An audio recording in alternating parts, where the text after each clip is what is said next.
We'll call order the Washoe County School Board Trustees for February 10th, 2015. Could we have a roll call, Madam Clerk? Veronica Frankel. Present. Howard Rosenberg. Here. Lisa Ruggiero. Present. Nick Smith. Here. Angela Taylor. I'm here. John Mayer. Here. Barbara McClory. And Logan is not here yet. Could you please stand for the pledge? I'm going to ask the newest member of the Teachers Leader Council Commission for the State of Nevada to lead us in the pledge, please. Be my honor. I pledge allegiance to the flag of the United States of America and to the republic for which it stands, one nation, under God, indivisible, with liberty and justice for all.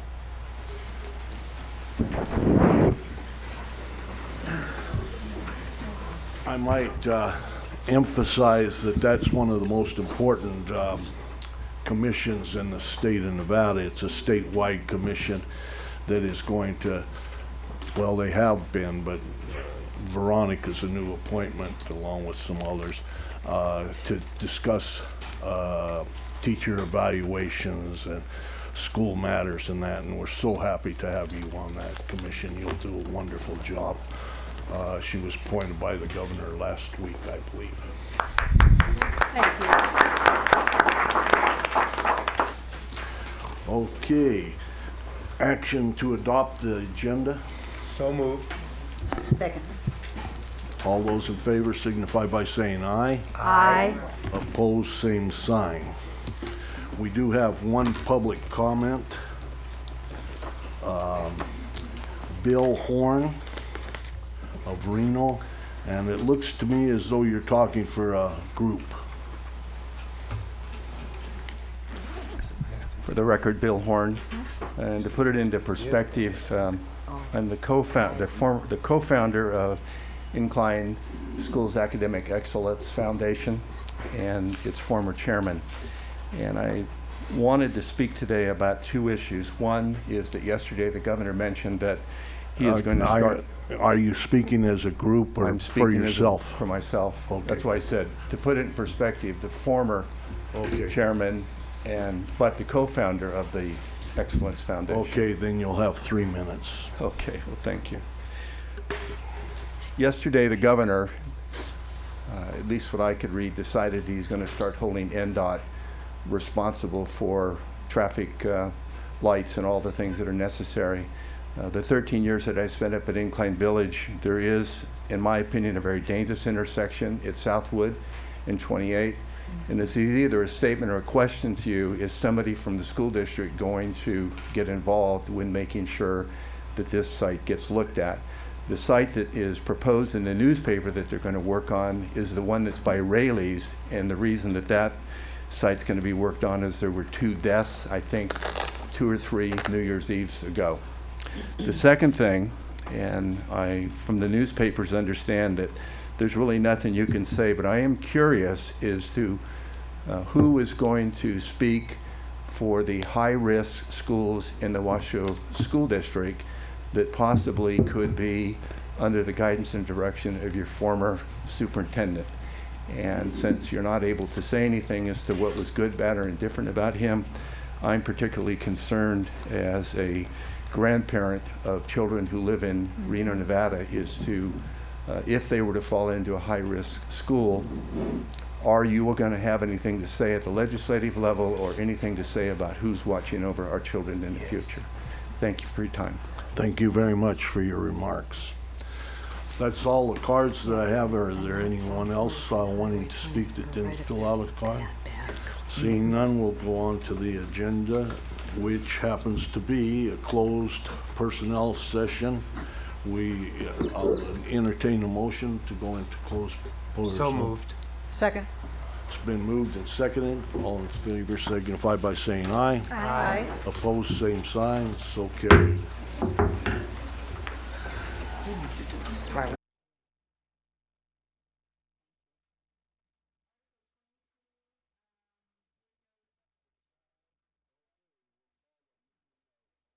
County Board of Trustees back to order. We are on agenda item 301, board reports. Pardon me. Yeah. We'll start with Logan because you just look so refreshed and everything. We'll start with you today. I don't know about refreshed, but all right.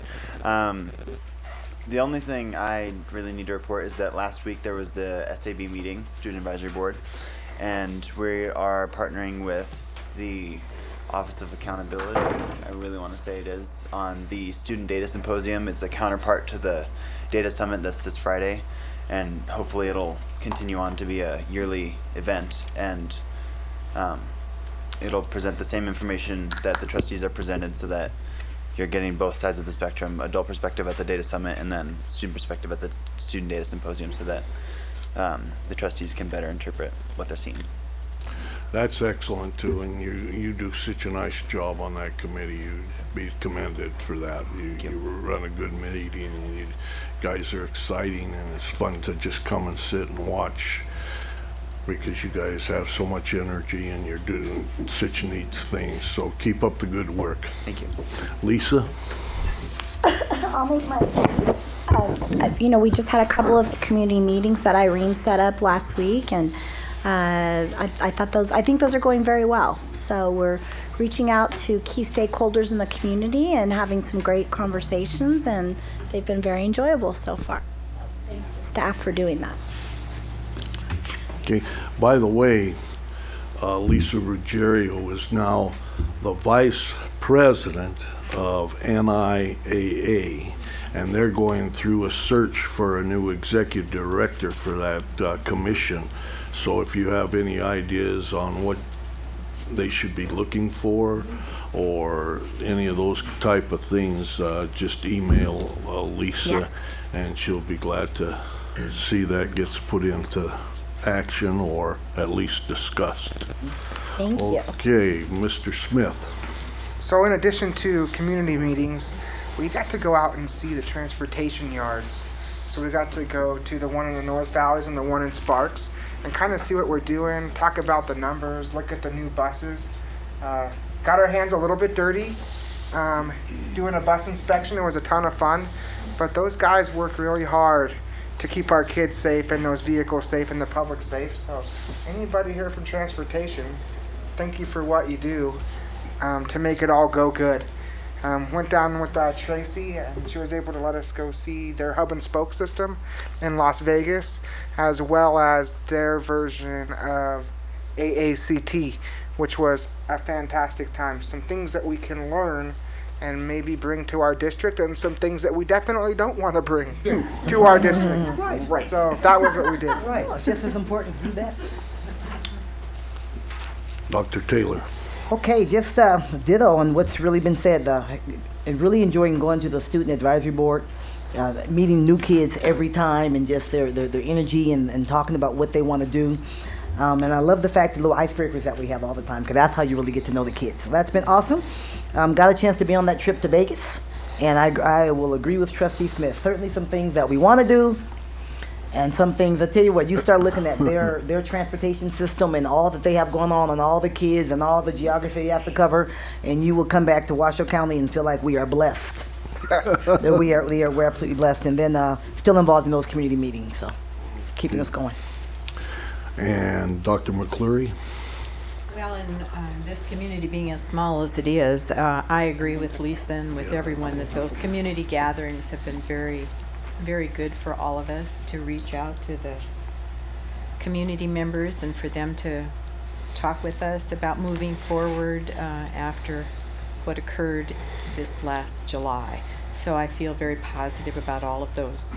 And then on the College and Career Ready, my grandson is at UNR, and Tesla is looking for students for internships. And so it all comes full circle here with our partnerships with the university and with Truckee Meadows Community College, how important all of that communication is, and outreach one to the other, and the partnerships that we have are only going to benefit our children in the long run. So both the short term and the long run. Thank you. Mr. Rosenberg. The student advisory board, to echo what everyone else has said, is great. The energy is fine, and they also have some damn good ideas that I haven't thought about for quite some time, because I haven't been anywhere near that age for quite some time. The community meetings, they're good. They're good because they're in a different place, and people will say things that they won't say in a formal setting. And it gave us a chance in the one that I was at to tell them flat ass out where they're making mistakes, gently. I'm sorry, it's just one of my, all right, fine, you can slap me later.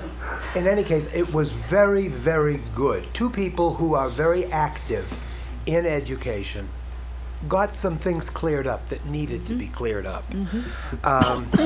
Parrott University, up at the university, our interim superintendent did us really proud and got people recognizing this is really important stuff. We can learn things. I probably shouldn't, but I'm going to do it anyway. Oh, Lord. One parent came up to her and said, "When do you start them?" And carrying a baby. And she just looked at him and said, "Now." Yeah. Great. Yeah, exactly. Very good. Mrs. Frankel, our new commissioner. Commissioner Frankel. Yeah. So formal. I've had a busy, a lot. I've done a lot of different things since our last board meeting. I want to echo what Nancy Smith said about our visit to the transportation yards, and I think the thing that really stood out for me was their commitment to innovation and process improvement and finding ways to use the equipment we have in the best ways possible, as much as possible, to serve our kids, and their commitment to safety. So I want to thank them for spending that time with us and letting us look inside a bus and all sorts of really neat getting our hands dirty.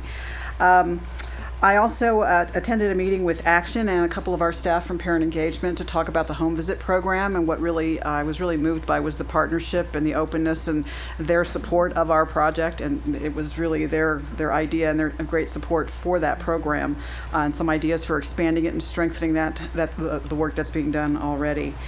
I also have attended a couple of community meetings, and one of the things I've really liked most about those is the dialogue among the community members as well, and just listening to that rich dialogue and giving folks the opportunity to get to know one another, both passionate or all of them passionate about education and may not even know each other and each other's perspective. So I'm glad that we're creating that opportunity in addition to learning and creating those relationships. Yesterday, I had the opportunity to visit Bernice Matthews Elementary School, and I want to thank Heidi Gavriles for inviting me to come. She was actually in the midst of the Washoe program and had 4 administrators or vice principals and other deans from schools who are learning about leadership, spending time with her, and I think that's exceptional because she's amazing. And in the amount of work they're doing, they have their own data system to be able to support the growth and the work that they're doing with the kids in the school. It is 100% free and reduced lunch. What I saw in that classroom, in that school as I visited classes, were inspired teachers, kids talking to one another, and it was really exciting to go there. Just this morning, I also visited Echo Loader, another 100% free and reduced lunch school, at the invitation of Dina Chiramella, and I actually was with the parents in the morning. First, Councilman Oscar Delgado invited me to join him as he came and spoke about the work of the city, and then I also had a chance to speak with a lot of the parents.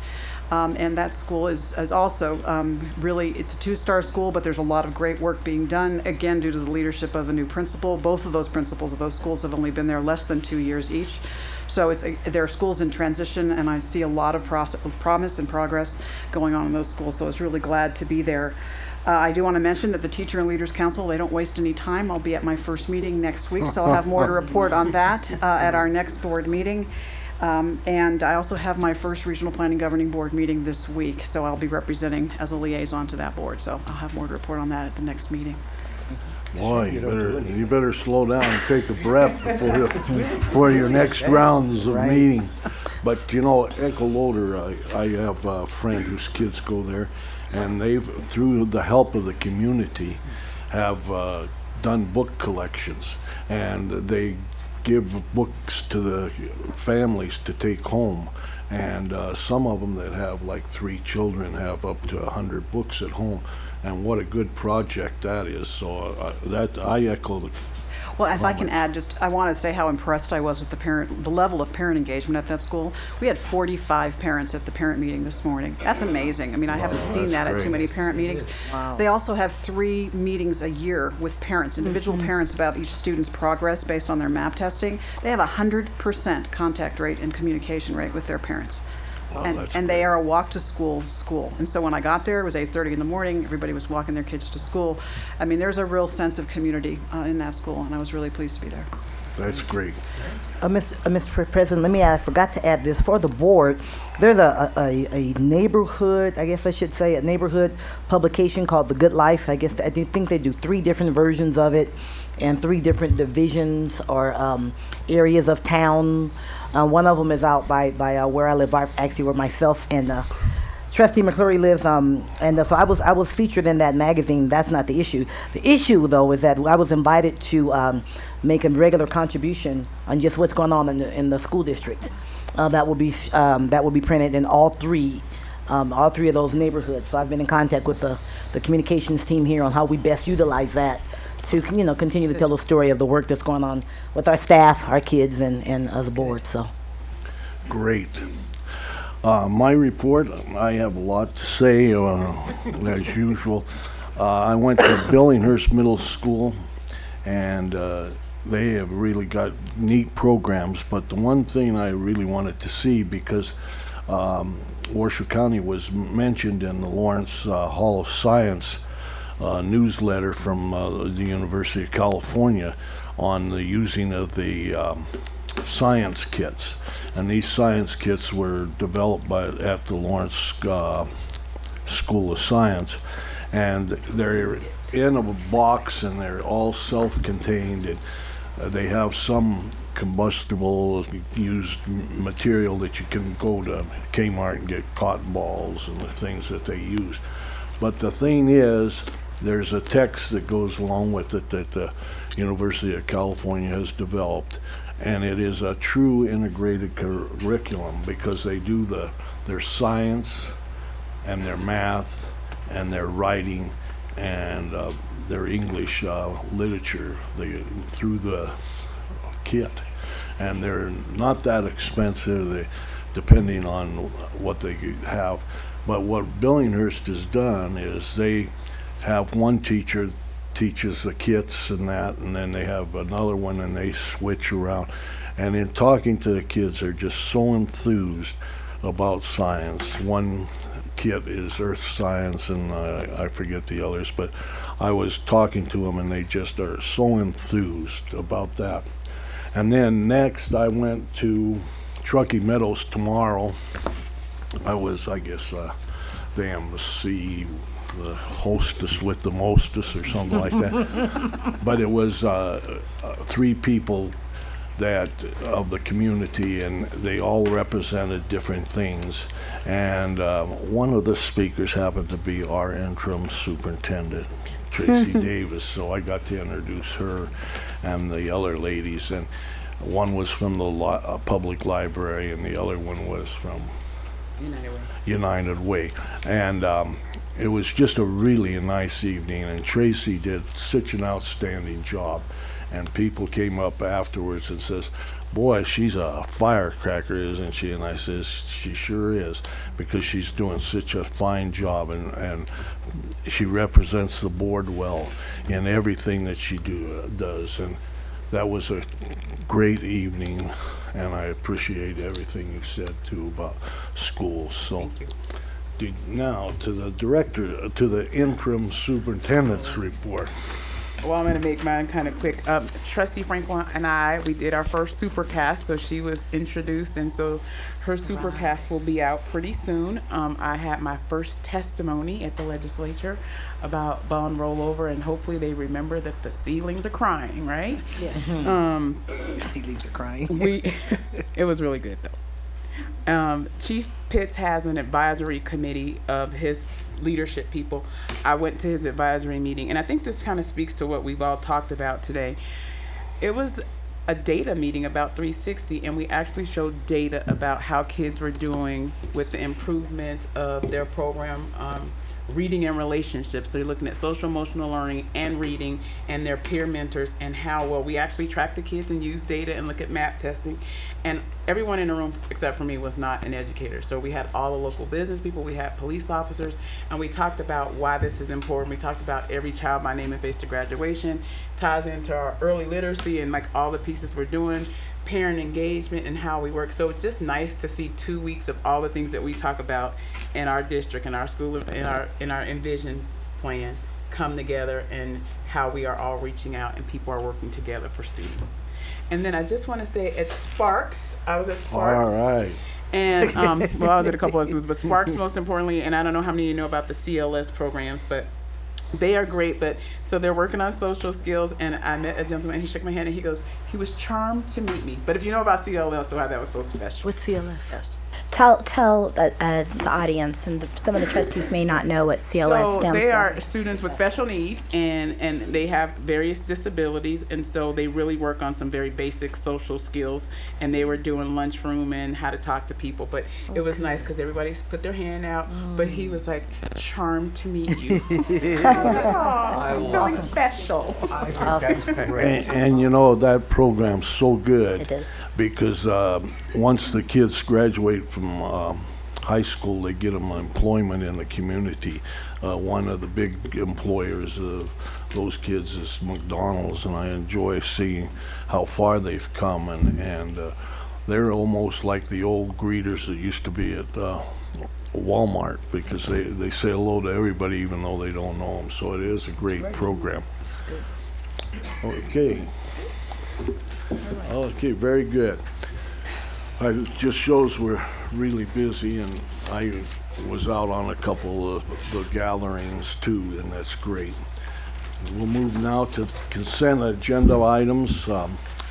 Items 4.02 through 4.14. Anyone have any questions? The chair will entertain a motion for, Move to approve. okay. Now, Second. it's been moved and seconded. Remember, we're going to do them in complete sentences, so I'll let you go this Where is time. the sentence? Well, it's right up here under where it says 4.01. The motion, the Oh, Board of okay. Trustees approves consent items. Right here. Okay? All those in favor signify by saying aye. Aye. Opposed? So carried. Could the record show unanimously? I just had a comment to make on the charter school expansion, Yes. which is pretty phenomenal. Yes. And that the school has been doing, Coral Academy, has been doing and continues to do stellar work with so many children.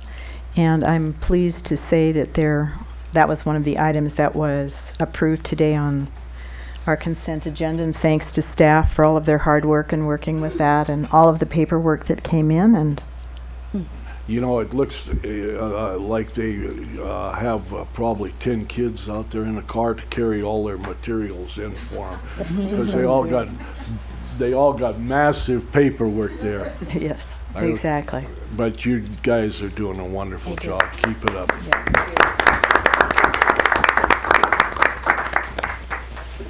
Okay. We're going to point 5.01 with Lindsay Anderson. Okay, Lindsay's coming back from Carson City, so could I have a motion to put this on hold until she gets here? So moved. I move that we put this item on hold until Ms. Anderson is here. I second that motion. Okay, it's been moved and seconded. All in favor signify by saying aye. Aye. Aye. Opposed, same sign, so carried. And we'll wait for her. Is there, somebody let us know when she gets in from Carson. Okay, 6.01, update, discussion, and possible direction regarding the 2015-2016 budget. Gail Carson. Gail, she's here. Okay, She was here. there she is, right there. Oh. She moved. I Okay. say nothing, I know nothing. You know, does anybody have any questions on the budget items? We made such a nice production Yeah. last time. Has any arisen? And Tom and Mike are not here because they are at Carson working on the DSA number. There's some formula that's fine. issues.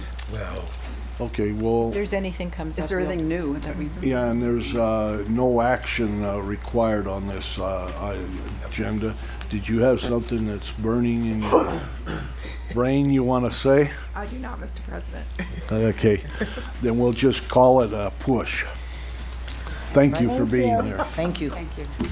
Okay, we're moving on to item 7.01, discussion and preliminary approval to update the strategic plan Envision Washoe County School District 2020, investing in our future, and approval of the timeline for community outreach for possible action. Kristen McNeil and Irene Payne are presenters. Good afternoon, everybody. Good afternoon. Good afternoon. For the record, Irene Payne, Chief Communications and Community Engagement Officer. Kristen McNeil, Chief of Staff. So, Kristen, are you going to kick this show I'll off? kick the show off. How is that? And then you can hand over to me? And then I'll hand it over to Excellent. you. How is Fabulous. that? Sounds good. Good. Here we go. So you all were sent several of the initiatives, the one-pagers. And so really what we're looking for today is feedback. So a little bit of the history with Envision 2015. So we have 5 goals on Envision 2015. We have 18 objectives and 97 initiatives versus Envision 2020, which has 5 goals, 16 objectives, and 30 initiatives. So it's a much more streamlined document. But something to take into consideration is that even though there are less initiatives, there is still a lot of work to be done.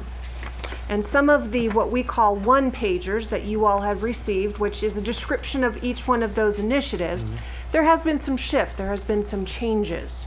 And so really what my job today is to get feedback from any of the trustees, and then we also have leadership team members here who are able to speak to a particular initiative if you all have any questions on that. If not, then I'm going to hand it over to Irene. Well, I just want to say, you know, in looking over the materials and getting prepared for this meeting today, I am just excited by how many things have already been accomplished since we met with Jill Derby and those people to put this together. I was going down and click, click, click, and you know, it's the effort of the staff that sees what we want, and it hasn't even been finalized yet, but has put into motion things to get that done. And I just think there's some things that still need to be done and some that need to be rewritten. But I wish the public could see the amount of work that's been done already on the strategic plan. And I congratulate the whole staff because it takes from John to Robert to get this stuff done. And it's amazing. I just was so amazed how many have been done. So congratulate everybody that's been working on it. Okay, we have a question. So Well, I have a comment and a possible request, and that has to do with the Initiative 1.1.3, Development and Implementation of Restructuring Plan for Special Ed, which was completed, I believe, lose track of stuff, last spring. I began in October of 2013 talking to Pedro about my concerns for some of the instructional pieces and the compliance pieces and the financial pieces within special education. And I still have some concerns, and I've always hearkened back to the Stetson report that was completed spring 2011. and which I felt had a lot of substantive recommendations and so on. And I'm not sure how that was matched with our current restructuring plan. And I was hoping that we might be able to have a crosswalk with our current plan based and take a look at this particular Stetson report and possibility of any other reports that might be able to give us some more information. It's sort of like the tax initiatives that keep going on at the state of Nevada. They keep having these studies and then they have another study and then nothing ever changes. And so we had this study commissioned, and I felt that there was some real credible information in it. So I'm throwing that out here at the board today. I would like us to think about or make a motion to move forward with a crosswalk study by special education outside experts to help with our continuing improvement in our special education programs. Is that a motion? Yes, I would like, I guess, to make that a motion. Okay. It's been moved. Is there a second? I'll second it. It's been moved and seconded. Any discussion? Just a point of clarification, just Yes. want to understand, are you suggesting that we modify this, the goal as written, or that we just undertake that work as I part just of the think work? that work would be just part of what the goal Certainly. would be. Just an additional, for me, it would be a checkpoint. Like I say, I've have had and continue to have some concerns about it. It's not pointing fingers at anybody, it's just that I've always wanted, and I don't know why this got left on the shelf, because when we initially had it, I felt it was a very strong roadmap for us. And ESL has just in the process of completing their plan, 5-year plan. And I think there's been some really strong work that has occurred there. And the process by which that work has been done, I believe, has been pretty exemplary. Mr. Rosenberg. I think the base of this is really very simple. Education is all about information. The more information we have, the better off we are. Even if we disagree with some of the information, who cares? This is good to just keep at the forefront. We've got it. Let's use it. And you know, it's not just one report. We've had, I think there's been about 4 different things that we could coordinate and put together. I was not here when I came on the fall of the report, but I think that we should maybe have it and and have somebody look at it. And I think it's a good idea. So I actually met with the state last week, and I met with the state today. Both ELL and special ed have a crosswalk between the Stetson report suggestions and where it's in their long-term plan. However, the state, which we'll talk about, in their findings actually talk about systemic issues from Washoe County School District dating back to 2007. Mm-hmm. So it's larger than just Exactly. the report. Exactly. As a result, they are going to ask for some things that we've already started working on, but looking at making ensure that we are using current practices. And we talked about the Stetson report, but we might have to have a more up-to-date report, because that report was 2009, was it? 11. Spring of 2011. For Stetson. Yeah. Stetson. And so that's fine. just look at, so there are some things we'll talk about, and then look at our plan. And I do believe that it might be I think it's a great idea to get a fresh set of eyes. As we talk about the fresh set of eyes, I work with the state, and they talked about, you know, how we vet that person and making sure that they fit the needs of our district. So I think that's a great idea. Yeah, Well, the motion doesn't Just the say Right. who, and we will vet whoever we choose. But I think it's a good idea, and I'm glad to hear that you think it's a good idea, because we're a governing team, and we should do things together. And Well, you- just for a point of clarity. So Trustee McCleary, Dr. McCleary. So what you're saying, we should take all of the information that has been gathered over these various reports that have been done, in particular in special ed. Right? I know ELL may be an issue as basically. well, but we should get that information together. We have it, but we've not really done not much with it, or enough with it, perhaps.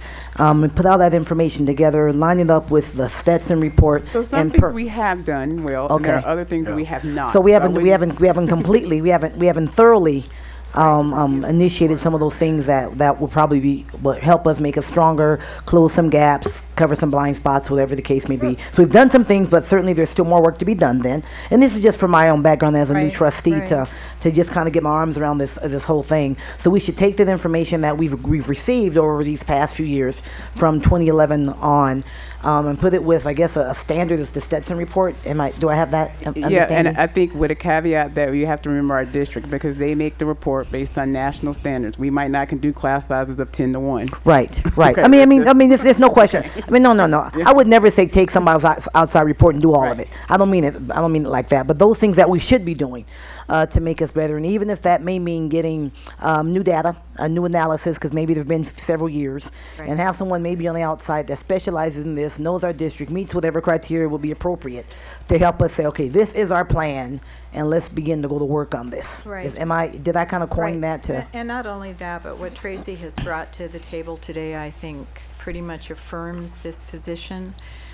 And it isn't, once again, we're trying to do the very best we can for our children and their families, and wanting to make certain that we don't have disproportionality occurring throughout our school district, that we truly have the intervention system in place. Because as an very old-time elementary school principal who opened Bernice Matthews and who opened Collin Ranch, the issue for me has always been the basic instructional programs that are occurring kindergarten, first, second, and third grade, and trying to catch those children right in those beginning stages before the gaps become so large that they we can't finally close then end up in some kind of a remedial program and or special ed. And so it's a program that's very dear to my heart, because we were the site visitation for Undersecretary of Education Robert Pasternak, who came, Undersecretary of Special Education, who came to Bernice Matthews at the advice of the State Department to visit and take a look at what we were doing. And at that time we had autistic programs, language learning delayed, and of course learning disabled. So we had almost as many programs as anyone had in the district at that time. But then we were utilizing the old scale for children's disability references and so on. So anyway, that's just where I'm at with this, and I'm hopeful that we will get some good knowledge that will help with the systemic changes that I know we need to make in some places. The ability to look at an individual school, because that's where it really gets down to. What are we doing as a district, but what more importantly, how are we supporting what's going on in schools, and do schools have all the knowledge they need? So I don't want to beat it to death. And another thing too is it might emphasize what we're doing well, that we could enlarge Right. doing Exactly. that. Right. Because I went to the student attendance board the other day, and I was just blown away at the progress that they have made. But I didn't know about it. I just found out about it. And that's kinds of things that we're doing so well, the cut in the statistics there, that we need somebody that comes in, looks at it and says, wow.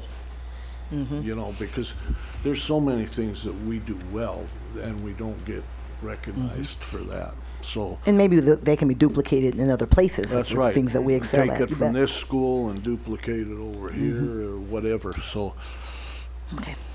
Trustee Thank you. Ruggiero. I think it's a great idea. I think it's a move in the right direction. I think it'll bring us some fresh information, and we'll be able to make some, good, solid decisions from that. So I'm very much in support.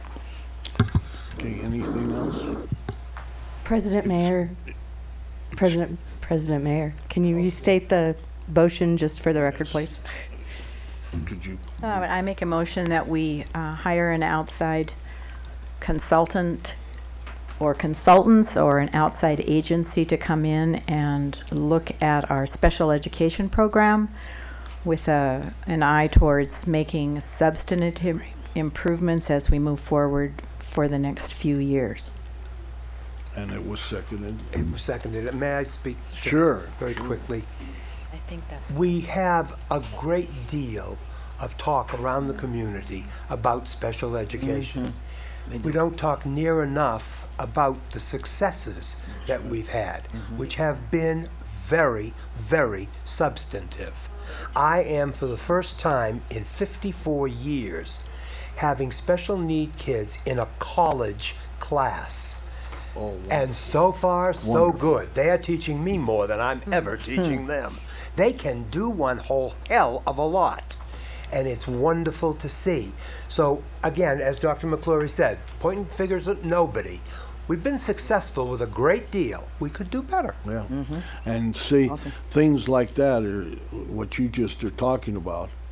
Here they are succeeding in your class, Yep. which you were my teacher. I know how tough they were.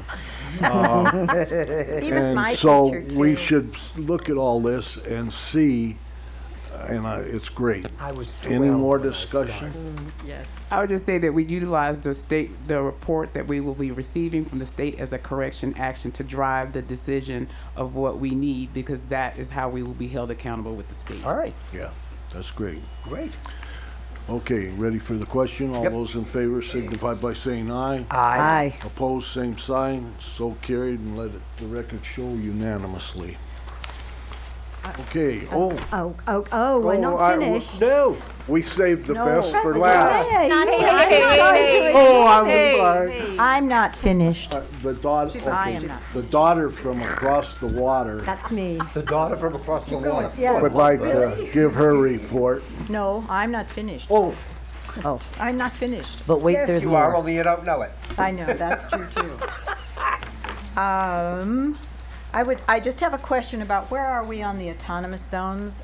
Because that was a big push here when we did the accountability policy, and we were doing autonomous zones, and then we got into all the stars, and you know, the stars were aligned at 5, 4, 3, 2, 1, and then that sort of flew out of the window. And so, and as we talk about this strategic plan, I want to know, what are we doing with that, and is there anyone here who can talk to that particular issue? Mr. Hayes is going to come up. Oh, good.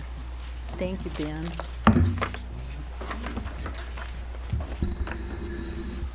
President Mayor, Superintendent Davis, and trustees, I will just give a 30-second update. When we adopted, or when the board adopted the Managed Performance Empowerment model in Strategic Plan Envision 2015, we did set out for the autonomous zone, and we held committees to get that, Debbie Beiersdorf, myself, and Dr. Lamarca. And what we found through those, and I think I was assured that the superintendent at the time had talked to the board that we wanted to get the acceleration zone right first and see what we could learn from that before we went to an autonomous zone. We have several committees, and it goes to really quickly. What happened with the acceleration zone is we found that we had to provide a little bit more autonomy to let those schools innovate. So then we had to figure out, okay, so what can we do on this end, and that would imply autonomy on the other end. So we kind of put that on pause, and it's not in the strategic plan update right now, but we will be updating the accountability policy this spring, so we can bring that back to the attention, and we can start up the committee at any time. And I'll just add, when we did that work for the autonomous zone, a lot goes into a school being autonomous because it impacts other departments in a different way. And then how autonomous would those schools actually be? Like, how much autonomy will we be providing them? Because depending on that is how they work with HR differently, how they work with business differently. And so it became quite intricate. And as Ben said, we decided that we should get the acceleration zone up and running and be successful before we venture out for autonomous schools. Thank you. All right, John. Yes, I just want one more thing. we should have buttons, you know. Well, I know. When we met in January, I think, of 2014 out at Morrison College, we talked at that time about hiring practices, and that hiring practices statement had been in the original Strategic. Yes, the original strategic plan, but then in the new improved version, it got left out, and then we had asked for it to be put back in, and then it's not in there.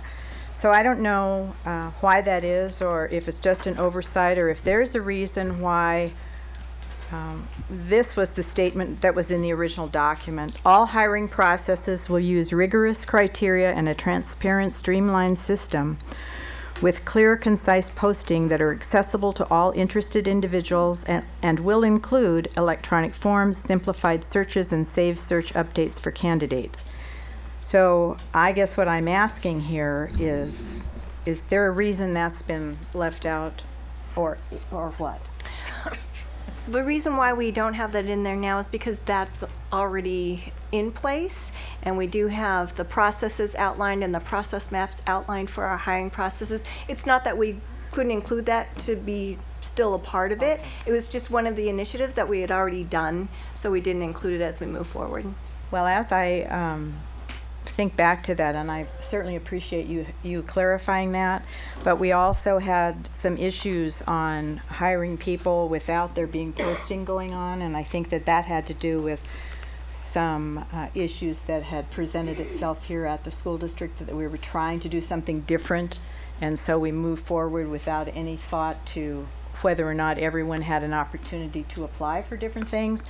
And I'm assuming that in that particular instance, that should not be something that will continue to occur, that there will be an accurate, adequate posting so that everyone who chooses to apply for some job or a promotion or a change in venue will have the opportunity to do so. And I want to go on record with that because I don't want that to skip back to what I consider to be a good old boy system, and I don't want that to be present here in Washoe County. Absolutely. We want to make sure that all of our positions are available and that everyone has the same opportunities to apply for positions and to be considered for positions. And all of that is a part of our talent acquisition initiatives as well, which is a major part of our goal too. Yes, I know. You know, while you're up here, you know, several years back, we used to send out a recruiting team to different campuses to recruit teachers and what have you.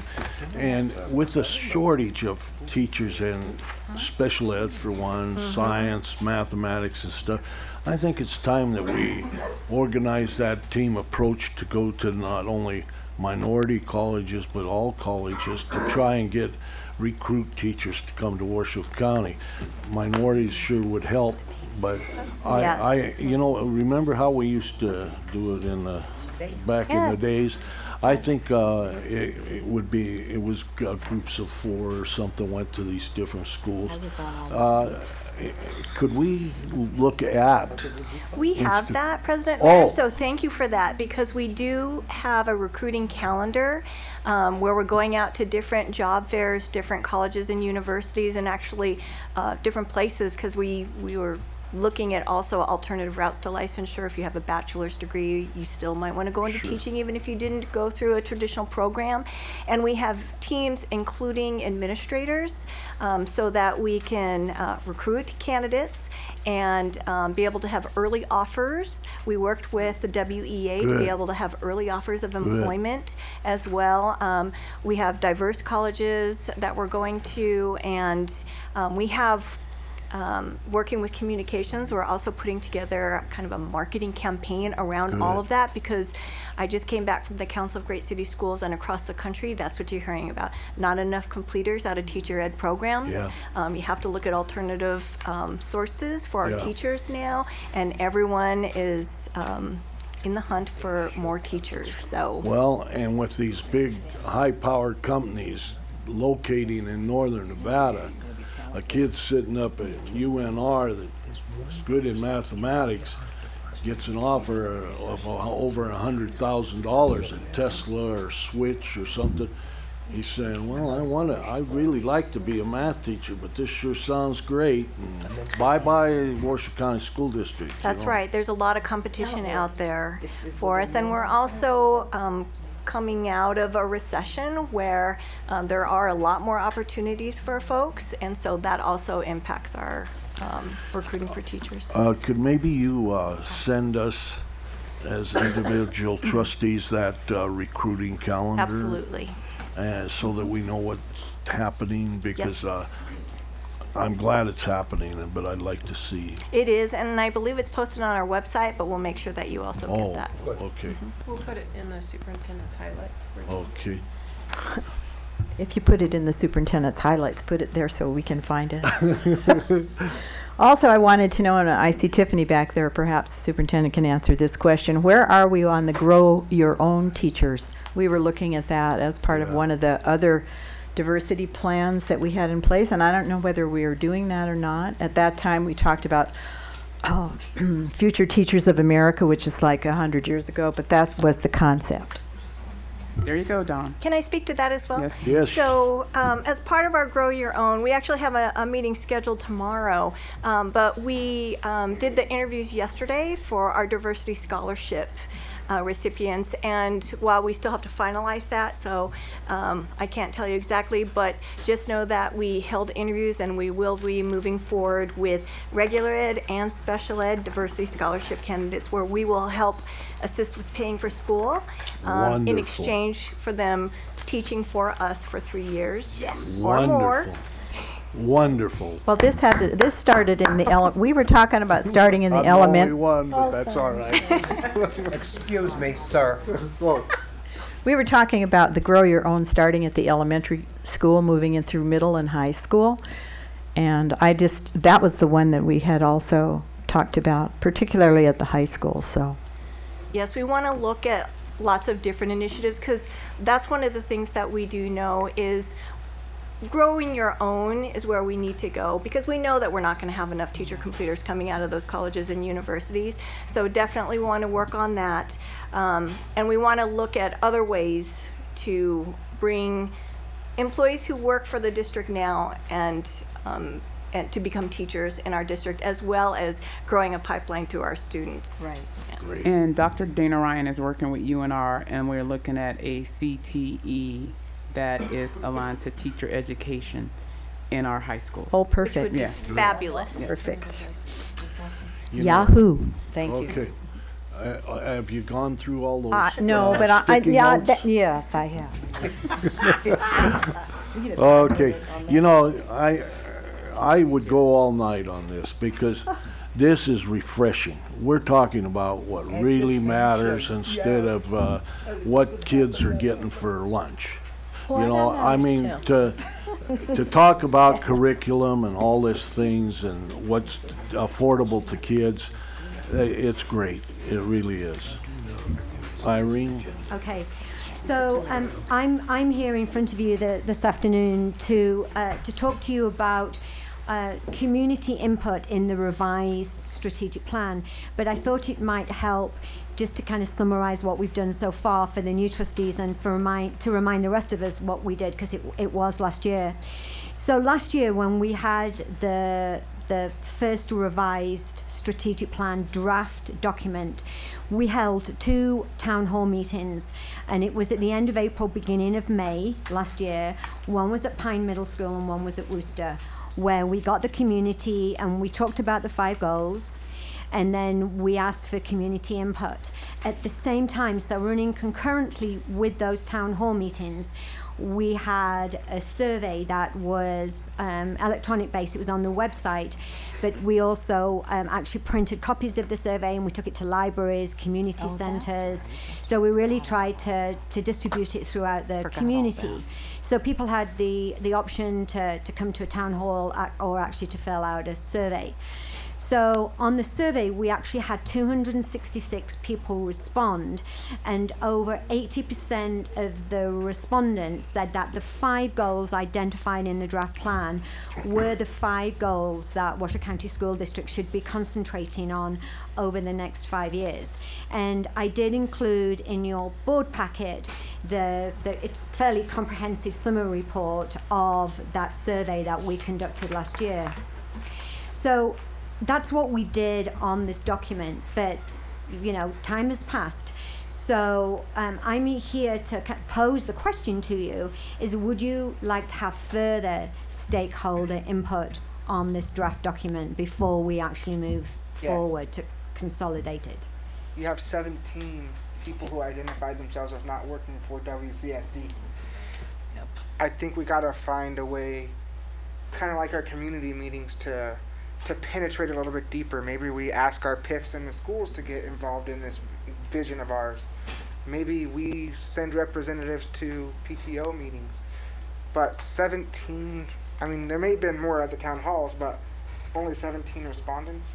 Yeah, so we had, as I said, we had 266 respondents, but you're absolutely right, Trustee, that it was, I mean, staff overwhelmingly responded to that survey, even though we did really outreach to the community in terms of, you know, going to libraries and with paper copies. So yes, we can certainly do that. We can certainly look at involving PIFs and actually going out to schools with a stack of surveys and getting, you know, actively asking parents to look at the survey and to complete it while they're in school.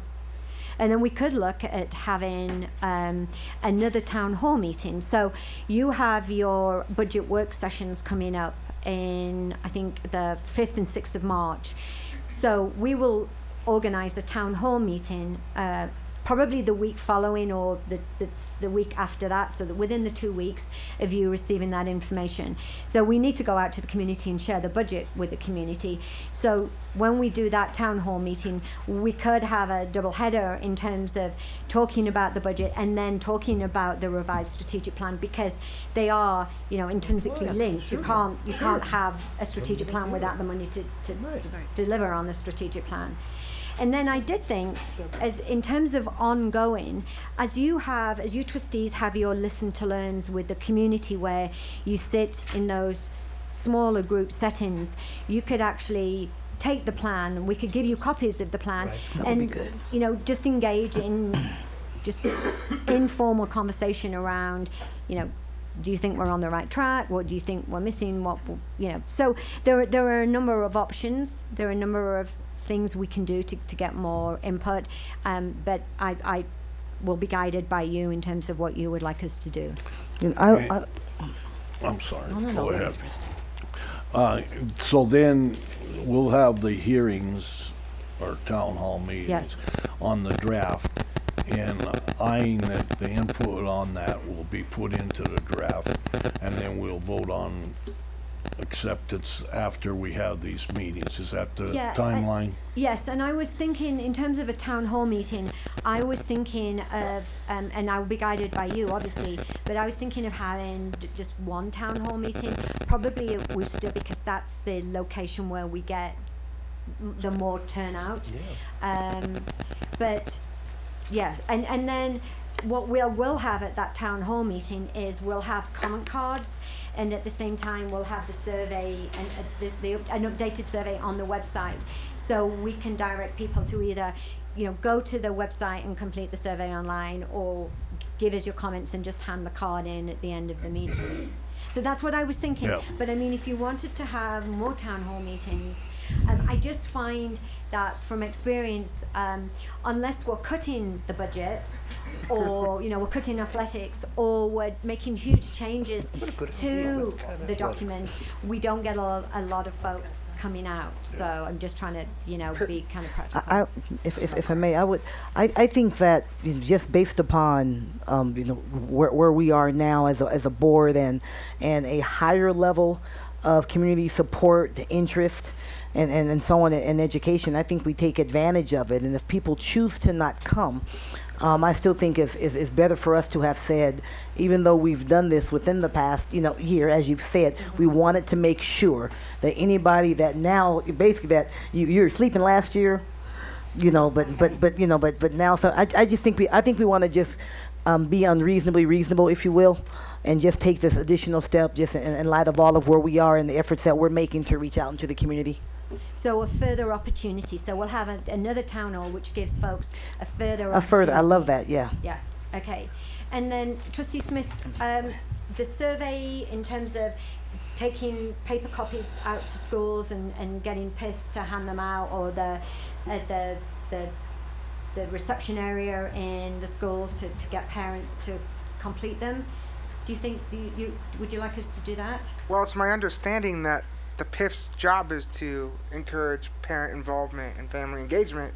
So I think absolutely we need to do that. They're getting paid to do that, and we need their input. And our PIFs have got their relationships. Maybe it's Morning Mug. I mean, there's schools with more than 17 people who show up to Morning Mug, and we have a lot of schools. What 20 something with PIFs? 41. 41. So we have a lot of opportunity there. And then I had another idea, but perhaps we maybe missed the boat a little bit because I don't want to push this in to the next school year. But when do we do the Title I meetings for our Title I schools? They have to have their annual meeting? No. Are those all done at the beginning of the school year? The schools have a Title I committee that meets with the parents and everything. Well, they have to present that to the school. So they have to have some time during the year that they present that to anybody they can get to show up.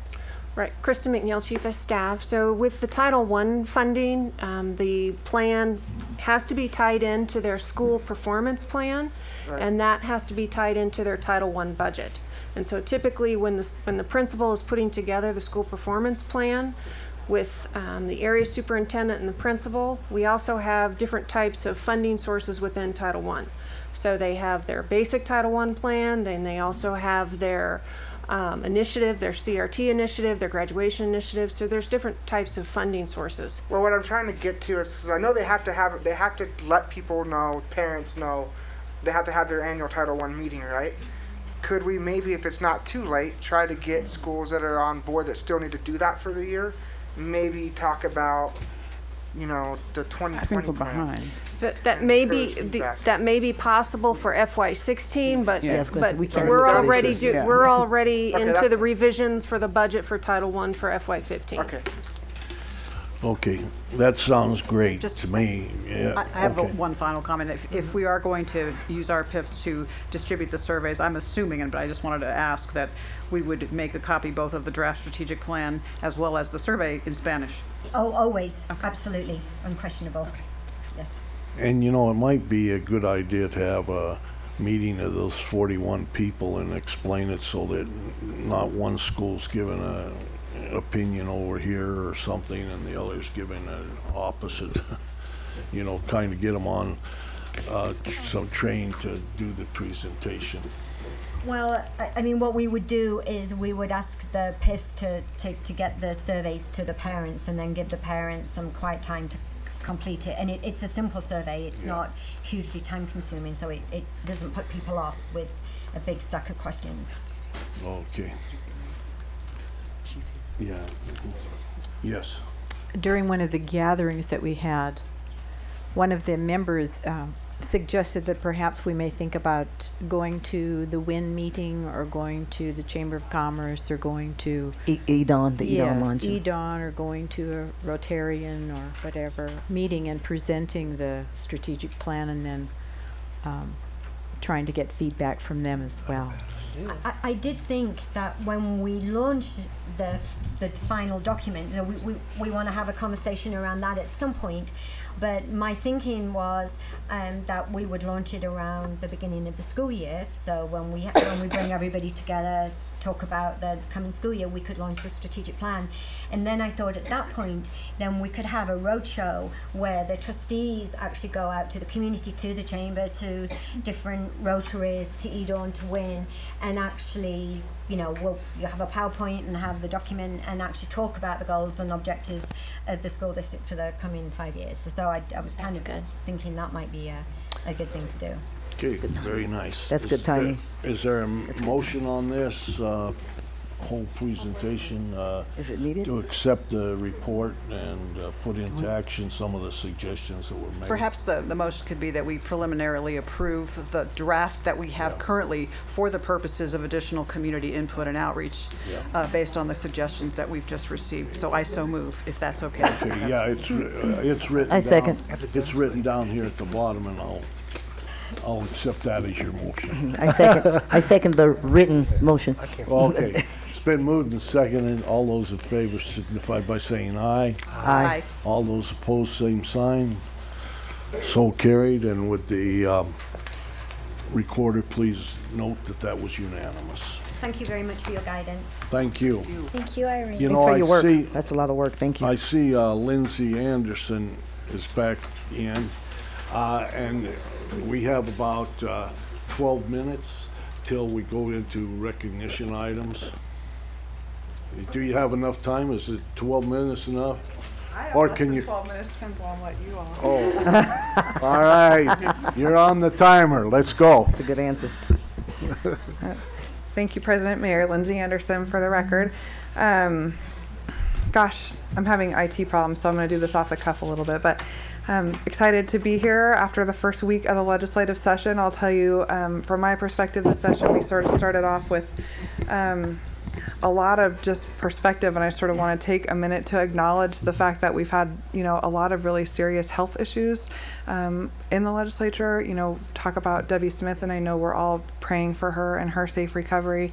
Assemblyman Anderson's family was involved in a serious car accident in Lyon County the day before the legislative session. We know, Jason Trevino's family is connected to Ira Hansen's family, and so there's been lots of prayers for that family. Tick Segerblum's wife is ill in the hospital, and so there's been a lot of perspective about what's really important. And so I just want you to know that's sort of where I'm coming from about we all need to kiss our babies and love our family, because that's what's really important. Yes. With that said, it was a very exciting first week of the legislative session. We were not off to a slow start, as you may have been reading in the newspaper and reading the materials that we've been sending out. Hopefully you received the bill tracker that was sent out in the superintendent's highlights. It's kind of a top level. There's a lot of legislation. So if there's something you want to pick out from there and ask us about, please do that. I'll say Scott's in Carson at a hearing, so we're divide and conquer today, but we've been working together really well and can answer any questions that you may have about a particular piece of legislation. So please let us know. I guess the sort of big event last week was the bill hearing on Senate Bill 119, which is the piece of legislation that would extend the rollover bond for a period of 10 years with legislative action, as well as exempt K-12 and NSHE from paying prevailing wage on construction projects. So President Mayer and Superintendent Davis and Mr. Etchhart came to the hearing and did, I personally think, the best job, a fantastic job of demonstrating the need to the committee members for how important school construction and facilities money is to our district. So I thought they represented us really well, and we were glad. And the feedback from the committee was really positive. That bill was voted in a work session out of committee on Friday, and so it's headed to the Senate floor for a full vote. That could be scheduled anytime this week or next week. I don't think there's been a specific date, but I'll definitely keep you posted on that piece of legislation. And we will continue to work really hard, particularly now it's likely headed to the Assembly side, on just how important that rollover extension is for us. So happy to answer questions about that. Did you guys do board reports already? Yes. Okay, I missed that, sorry. So some of you may have been at the directions event last week. So I just sort of wanted to give you the heads up that, you may hear people like Mike Kazmierski and other community advocates talking about how the extension of the rollover bond is very important, however, not enough to solve our capital issues. And so he mentioned something like a potential 2016 ballot question around sales tax was his particular pitch. There's a lot of discussion going around with our community leaders about how we're going to solve that problem. So I just wanted you to be aware. I didn't, want you to know that we are assisting. Pete's Etchart's department has done this amazing job of accumulating all that information and, breaking it down into what the need is and what areas for what schools over the upcoming years. So we've been feeding that to those who ask and asking them to help us find a way to come up with solutions. So that's something you may hear about in the community and the press, and obviously that's very important to us. And then you may have heard also there was a hearing last week on Assembly Bill 2, which as it was originally introduced as the Speaker's piece of legislation that would allow citizens the right to bring their firearms, weapons onto school campus in a locked vehicle. So I'll tell you, we were asked to be part of I don't know what you call it. He called it a stakeholder group, but I know Trustee Rosenberg doesn't like that term, so I don't know, To take a stake and drive a working group of people who may be interested in that piece of legislation to address some concerns that the Clark County School District, the Nevada System of Higher Education, and some other people brought to the speaker based on some feedback we got from our staff and our school police department. So we've been working on a friendly amendment to try to do a few things to that piece of legislation. One would be to limit it to those who have a concealed weapons permit, so just CCW holders. The second would be to exclude students. So it's one thing for adults, another thing for students, and we do have students that are, could be potentially concealed weapons permit holders.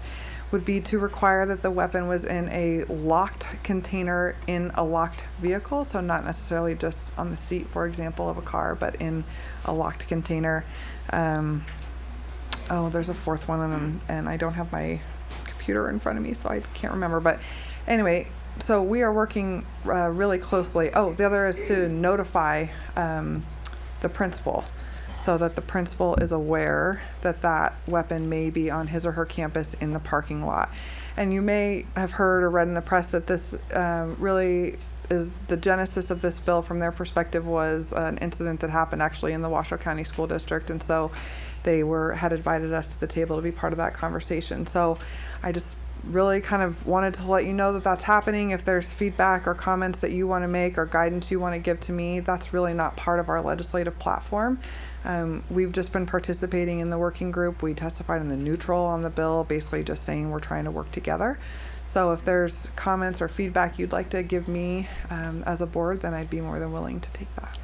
I just have one question. Last session you had a group that met on Monday mornings. Do you still have that group? Thank you, President Mayor. We do. In fact, we met yesterday for the first time, and the Nevada Department of Education is nice enough to host us in one of their conference rooms, and we agreed that we would do that every Monday at 11:30. Great. With the exception of the next 2 weeks because of space and holiday issues, but as a standing rule, and we will be participating in that group. Great. Great. Any other questions? Yes. We're neutral on whether or not we want guns in locked containers in a car on the campus.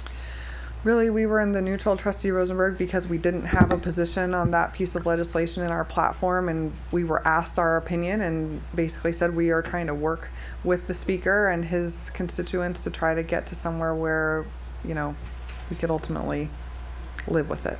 I would think that this board needs to discuss this in great depth. Yes. Because this is scaring the living daylights out of me. When I first came here in '67, it was not unusual to see trucks on our campus at the university with gun racks with their rifles. Yeah. I mean, I was shocked out of my mind because I came from Boston, Massachusetts. What the hell do I know about that? Now it's a different world, it's a different place, and our kids have very different ideas. We need to discuss this. Yeah, we will. Any other questions? I want to say that this is the first time in my memory, and I have a good memory, where education has been number one, and bills doing with education was number one the first week of the session. I think it shows a great interest in the legislature to do something for education. Now, that's your job to figure out what it is, but I think it's a great step in the right direction that we were on the first week. Agree. Good. And thank you for your hard work. It's Yeah. terrific. It's exciting stuff. Okay. Thank you, Linda. So, President Mayor, I would just say that if you want to discuss that issue in great detail, the sooner the better. It sounds like that bill's scheduled to be on a work session in committee on Friday. So whether we do that through legislative committee or right now, it's up to you, but that's the timing on that piece of legislation. Well, It hasn't been noticed. Can we discuss it right Can we now? do it now? It's not, it hasn't been noticed. but we can't take any action on it, but we can discuss it, I think, under legislative, but it actually has NA on the item, under your item, so. Oh, Tre- not for possible action? President Mayor, the item is for action, possible For action. action? Yeah. We don't, there is not a specific motion, but it is listed for For possible possible action. action, yes, yes. Oh, okay, up above, okay, okay. What's the pleasure of the body? I know you have recognitions too, so I can Yeah, come back or stay or. maybe we do recognitions first and then we'll decide. Fine. Do we Okay? need a motion for that? You can change the order. Okay. Let's take a 5-minute break so that those that aren't interested in the recognition can get out and those that are can stay. 5 minutes. 5 minutes.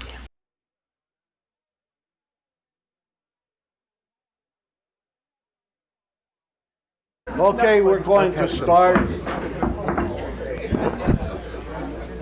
All right, we're going to go to recognition. Trustee,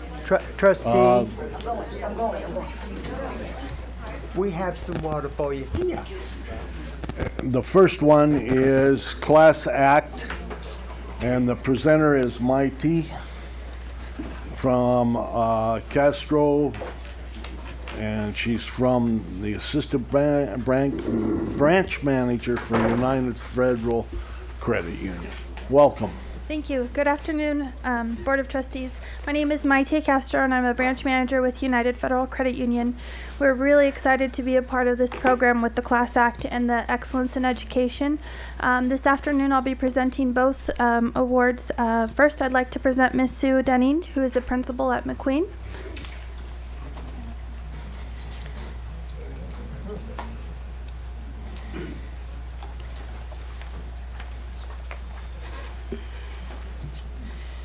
Good afternoon, President Mayer, members of the Board of Trustees, and Interim Superintendent Davis. It is my pleasure to introduce you to McQueen student Emma Miller. Emma is a junior at McQueen High School, and she's a proud member of our Global Studies Signature Academy. Emma has a passion for languages. As part of the Global Studies program, she will take German and French all the way to the AP level, and she is also studying Swahili and Arabic through immersion camps that she attends outside of the traditional school year. She takes a heavy academic load consisting of 2 languages and all honors and AP level courses. And in addition, she's committed to service, and she's a member of several campus organizations. And to keep herself even busier, she is now a member of the cast of our musical production that will perform in March, and you're all invited. As part of her focus on service, she's organized book drives to provide books to communities in Malawi and Swaziland. So she's quite an amazing young lady. Her dream is to attend Boston University with a major in international business and a minor in French. She'd like to then serve in the Peace Corps, ideally in Rwanda, followed by a job in a profession where she can utilize all the languages that she is learning. When I asked Emma what sets her apart, she answered that she really, really cares about her education. She loves to learn, she cares about school, and she is really deeply grateful for the good education that she's getting here. And when she participates in the book drives, it's with the spirit of she's providing things that are so meaningful to her here, and she wants those children to have that as well. So as you can tell, she's remarkable. I'm proud of her. She is determined to learn all she can and to make a difference in the lives of those who may not have what she has. So I'm proud to introduce her as a McQueen Lancer, and I'm proud that you get to meet her. She's pretty amazing.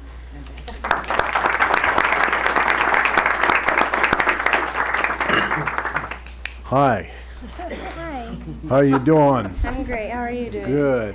You know, you must be a well-organized person. With all the things that you have to do, that probably is number 1 on your list to be organized, is it? I try. You know, you might give some lessons to some of your other classmates that aren't as organized, because you surely are doing an outstanding job and are to be commended. Do you have people here that you like to introduce? Yeah, I'd like to first introduce my English teacher from last year, Mrs. Newberry. And she's just really influential, and she really inspires me every day to be a better person, and I'm so grateful to have her as a teacher. Great.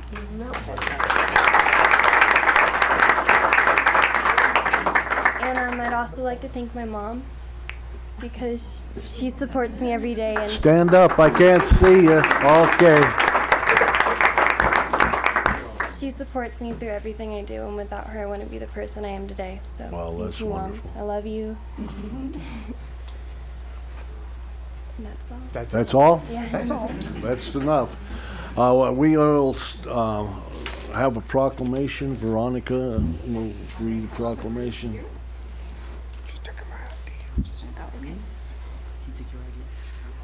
A resolution by the Washoe County School District Board of Trustees. Whereas KNR-TV, Channel 4, the United Federal Credit Union, and the Reno Aces have honored Emma Miller as a Class Act Award winner. Whereas the Class Act Award recognizes outstanding students in Northern Nevada. Whereas award winners are positive role models at school, at home, or in their community, and often go unrecognized and unrewarded. Whereas Emma Miller is thoughtful, intelligent, and empathetic, with a deep desire to be a force of good in the world, which is demonstrated by her accepting the office of co-president of the Lancers Got Love Club, a club formed to participate acts of service, for which she has donated many hours of community service, such as writing letters to veterans for Christmas, all with a smile on her face. Whereas Emma initiated a project to help fill an African library with books by tirelessly recruiting teachers to participate and students to donate, resulting in the successful conclusion by filling a library in Malawi with 1,000 books and raising the funds to ship them. Whereas this year, Emma has doubled her commitment by setting a goal to collect 2,000 books, plus raise the funds to ship them to 2 libraries. And whereas thousands of Washoe County students exhibit dedication, hard work, positive attitudes, and community involvement, however, Emma Miller stands out as an outstanding student. Now, therefore, be it resolved that the Washoe County School District Board of Trustees does hereby recognize Emma Miller, McQueen High School Class Act Award winner, dated this day, the 10th of February, 2015. Congratulations.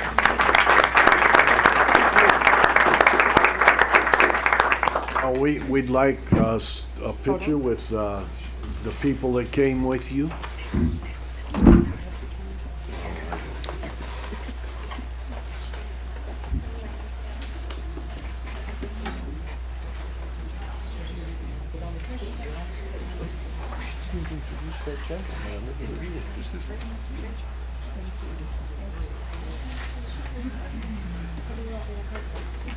Here. So am I. Here, I'll go over here. Is there enough room for all of us? Yes.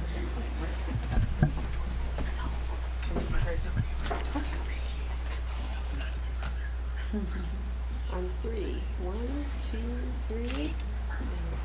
1, 2, 3. Okay. Thank you. Congratulations. Terrific.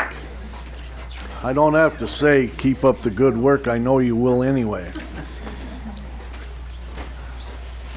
Okay, next we have the Excellent in Education. Mighty Castro's going to do this one also. She's Assistant Branch Manager for United Federal Credit Union. All right, thank you again. Now I'd like to present to you Ms. Melissa Thurman. She is the principal at Collin Ranch Elementary School, and she will tell you about Jennifer Stressley.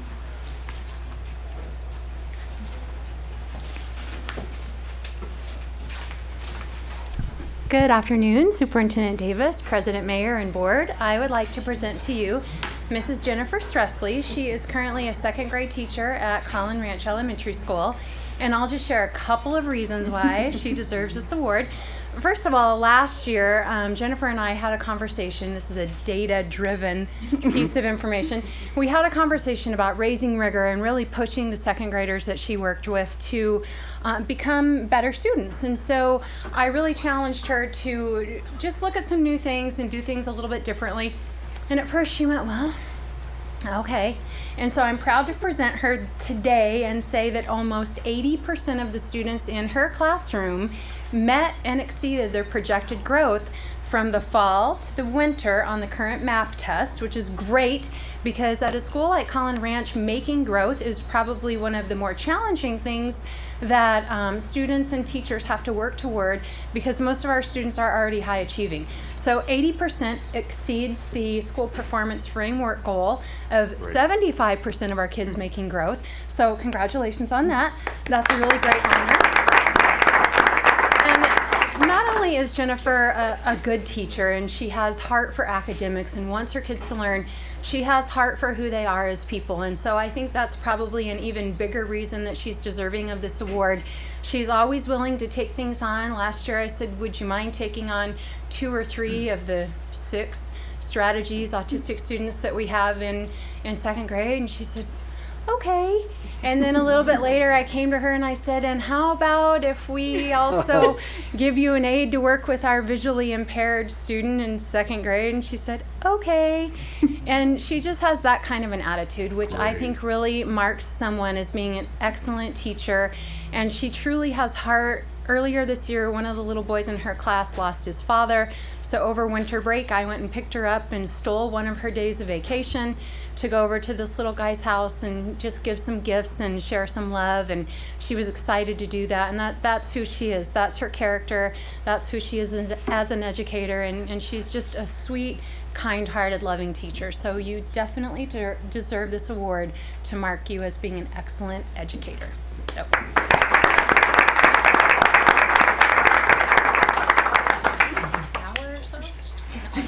She did not want to speak, so go easy on her. She didn't want to speak. No. Well, you got to introduce your family, or at least. I will introduce my family.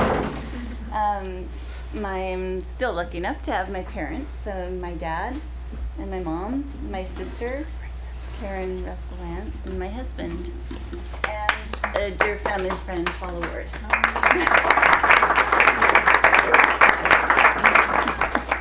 You know, that's just wonderful that you've improved so much in 2nd grade at Collin Ranch. Did you design your own program to do that? Yes.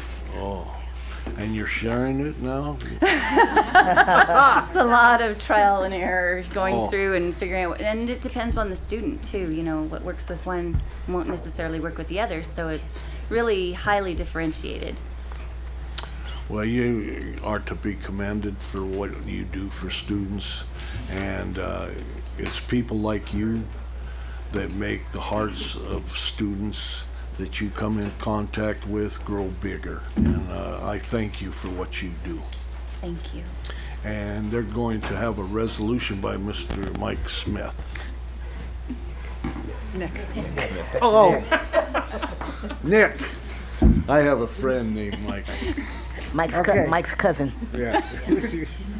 Whereas KRNV TV Channel 4, the United Federal Credit Union, and the Reno Races have honored Jennifer Stressley as an Excellence in Education recipient. Whereas teachers are the cornerstone of the Washoe County School District's mission. Whereas Jennifer Stressley is an amazing, gifted teacher whose commitment, hard work, and teaching talents endear her to both students and parents. Whereas Ms. Stressley's bilingual capability is a great benefit when communicating with her students as well as their parents. Whereas Jennifer, in addition to her full-time teaching profession, has served as a Girl Scout leader where, under her leadership, members of her troop continued their education at such acclaimed schools as Stanford and Notre Dame.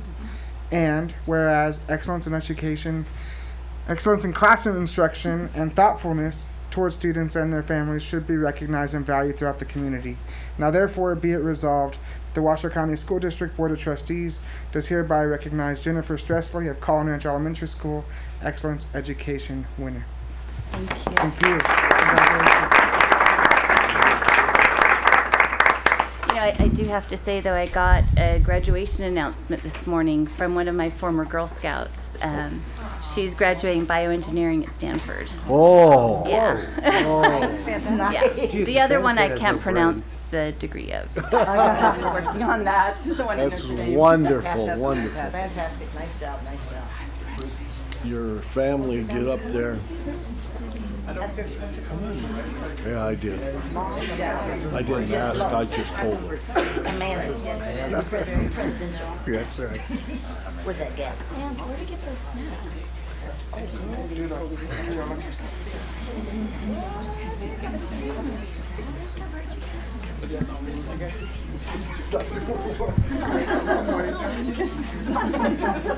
Children, don't fight. No, you're fine. Okay, everybody ready? On 3. 1, 2, 3. And I'll do one more. 1, 2, 3. That's good.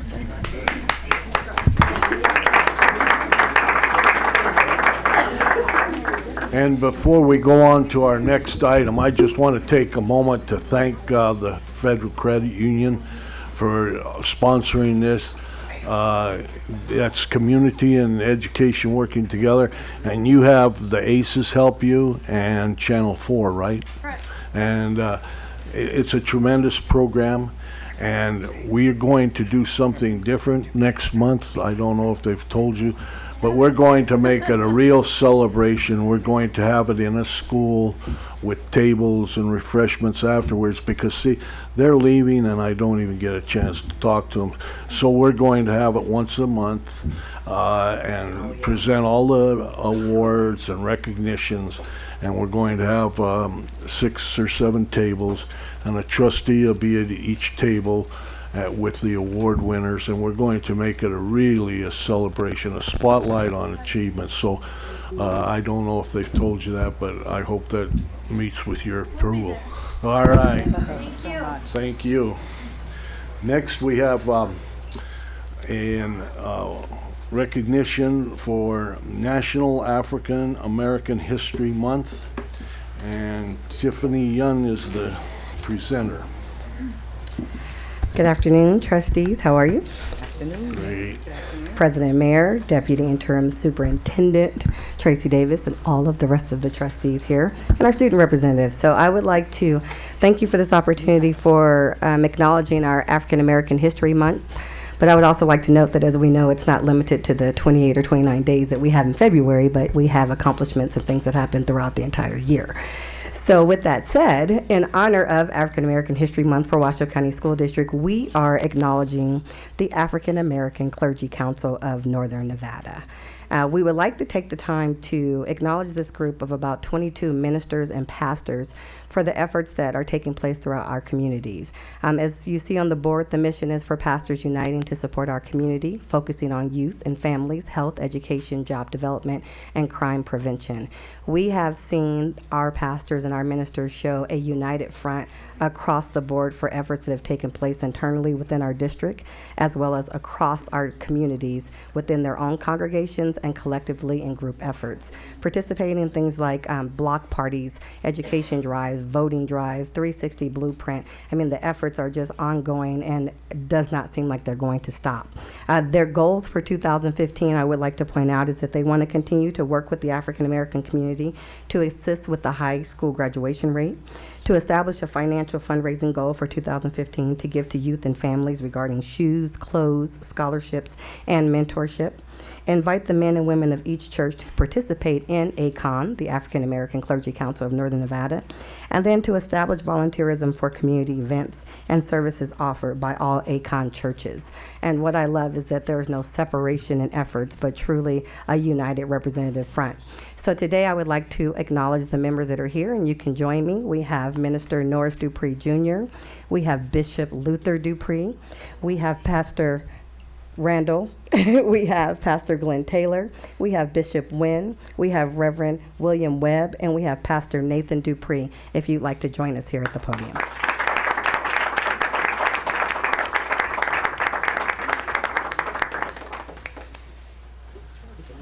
Have a few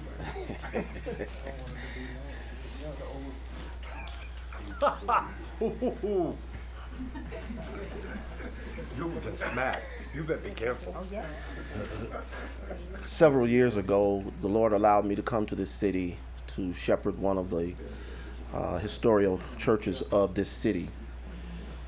Had an opportunity to meet most of these pastors and realized that the African American community was pretty small compared to the other communities gathered in people groups in the Reno-Sparks area. Coming from a big city, I'm used to meeting with pastors on a regular basis to discuss the things that are needed, and so the Lord put it on my heart to ask them to come and have breakfast with me. Being pushed by Bishop Wynn, he kept saying we needed to do something. I just wanted to fellowship with my fellow clergy so that I could have that closeness that I was accustomed to having in Chicago. But Bishop Wynn and the others continued to push, and we decided that we would come together, organize this group, and I'm grateful to serve alongside of Washoe County's greatest, Northern Nevada's best clergymen. And I want to ask if you wouldn't mind giving them a standing round of applause.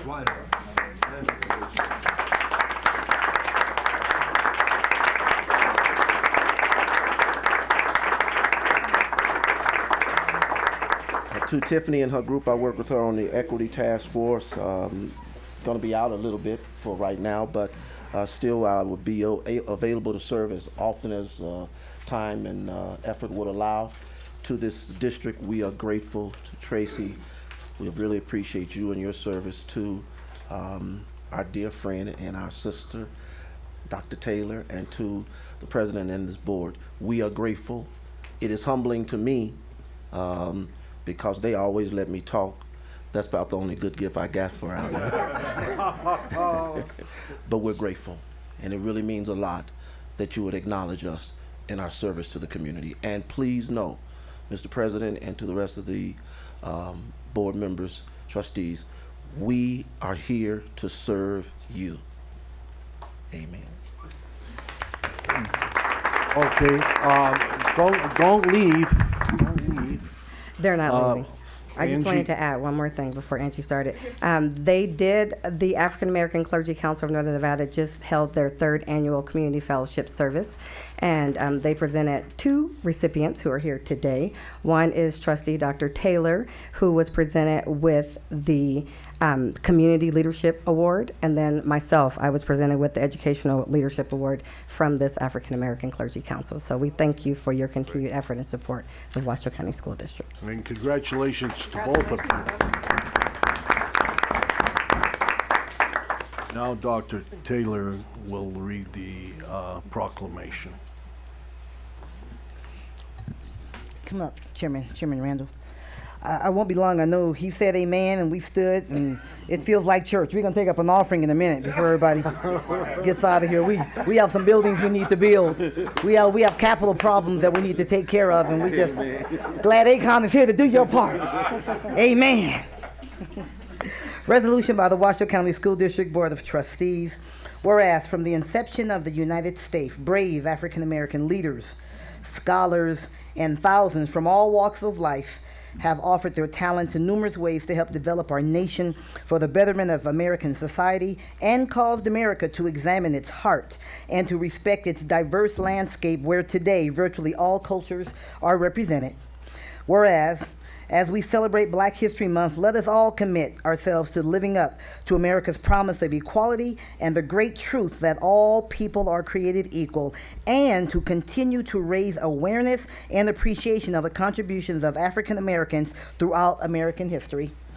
And whereas Washoe County School District is committed to equity in education for all students and to provide a learning environment that is reflective of the cultures, the traditions, the customs, and the historic legacies that comprise the district's population, by encouraging our youth to perform their best while recognizing the importance of our past, of our present, and of our future.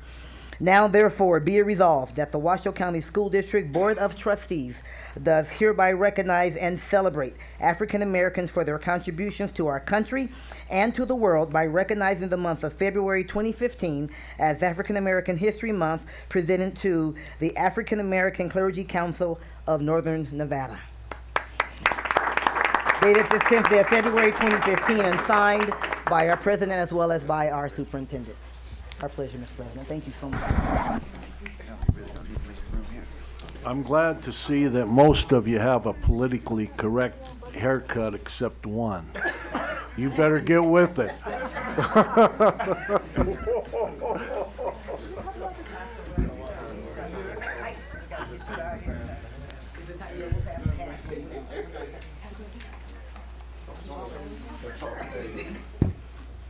Put the tallest man up.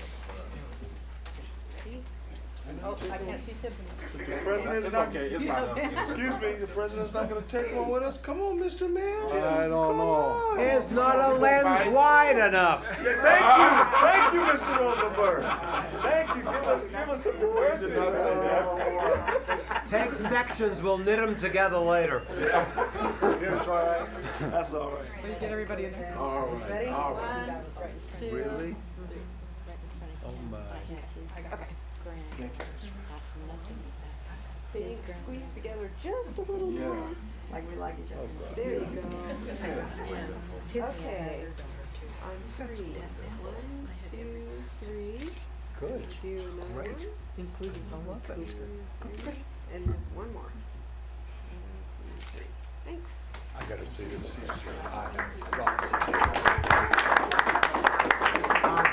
this picture. I gotta sit on the stone screen.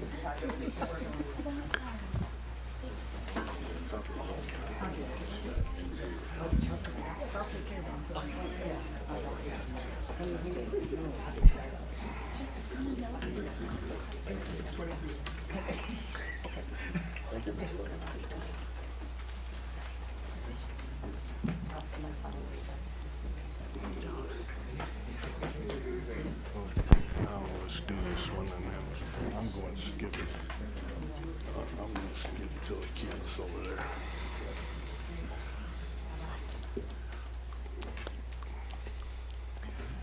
All right, next we have Career and Technical Education Month. Dana or Dana? Dana. I know. You know, I used to have a teacher that taught with me. She says it's Dana like banana, but it's Dana like it Dana should like be, the right? day. Right? Okay. Good afternoon. Wow, I didn't write that. That's awesome. February is National CTE Month, an opportunity to learn about the amazing accomplishments, achievements, and contributions of career and technical education. Good job. Woo. Good afternoon, President Mayor, Interim Superintendent Davis, Tracy, and trustees. I am always really excited to come and talk with you, as you know, because we are doing such great things in career and technical education for our community and for our students and in our classrooms. So it is really an honor, and let's see if I can figure out how to use this. It's an honor to talk to you about CTE Month. February is CTE Month, and the theme this month is recognizing classroom innovators.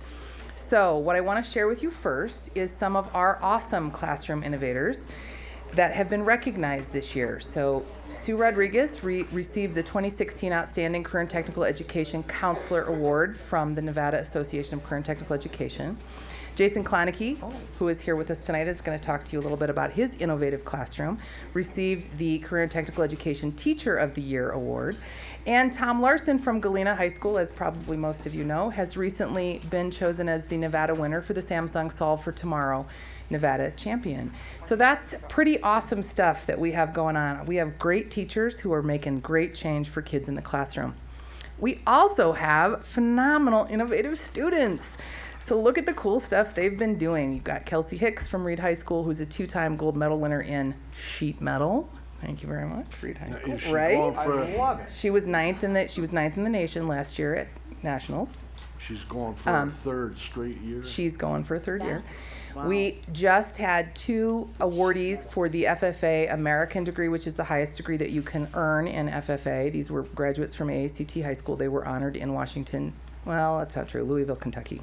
Got confused. AACT High School business students won first place in the Nevada stock market game. They actually took the first 5 places, and the teacher was the winning teacher also. She's going to invest my money from now on. The students at Reed High School in the computer science class entered into the cybersecurity contest and were placed in the top 30%. That was really amazing. There were 1,000 teams. So that's pretty awesome. And then we have these cute little darlings there from Reno High School, and you can go online and see their video. They won the Nevada Prescription Drug Abuse Video Contest for the state. So lots of really innovative things going on in our classrooms and in our programs. And boy, when you take the ceiling away from kids, they can do things we wouldn't ever have imagined for them. That's right. We also have lots of new and growing programs, so I just wanted to share a little bit of a snippet with you. We've got computer science programs coming online next year. You, I'm sure, have heard about coding, right? So we are getting ahead of that game. Agricultural resource management coming online at North Valleys High School, and AACT's program is growing. Energy technology at both Reed and Wooster.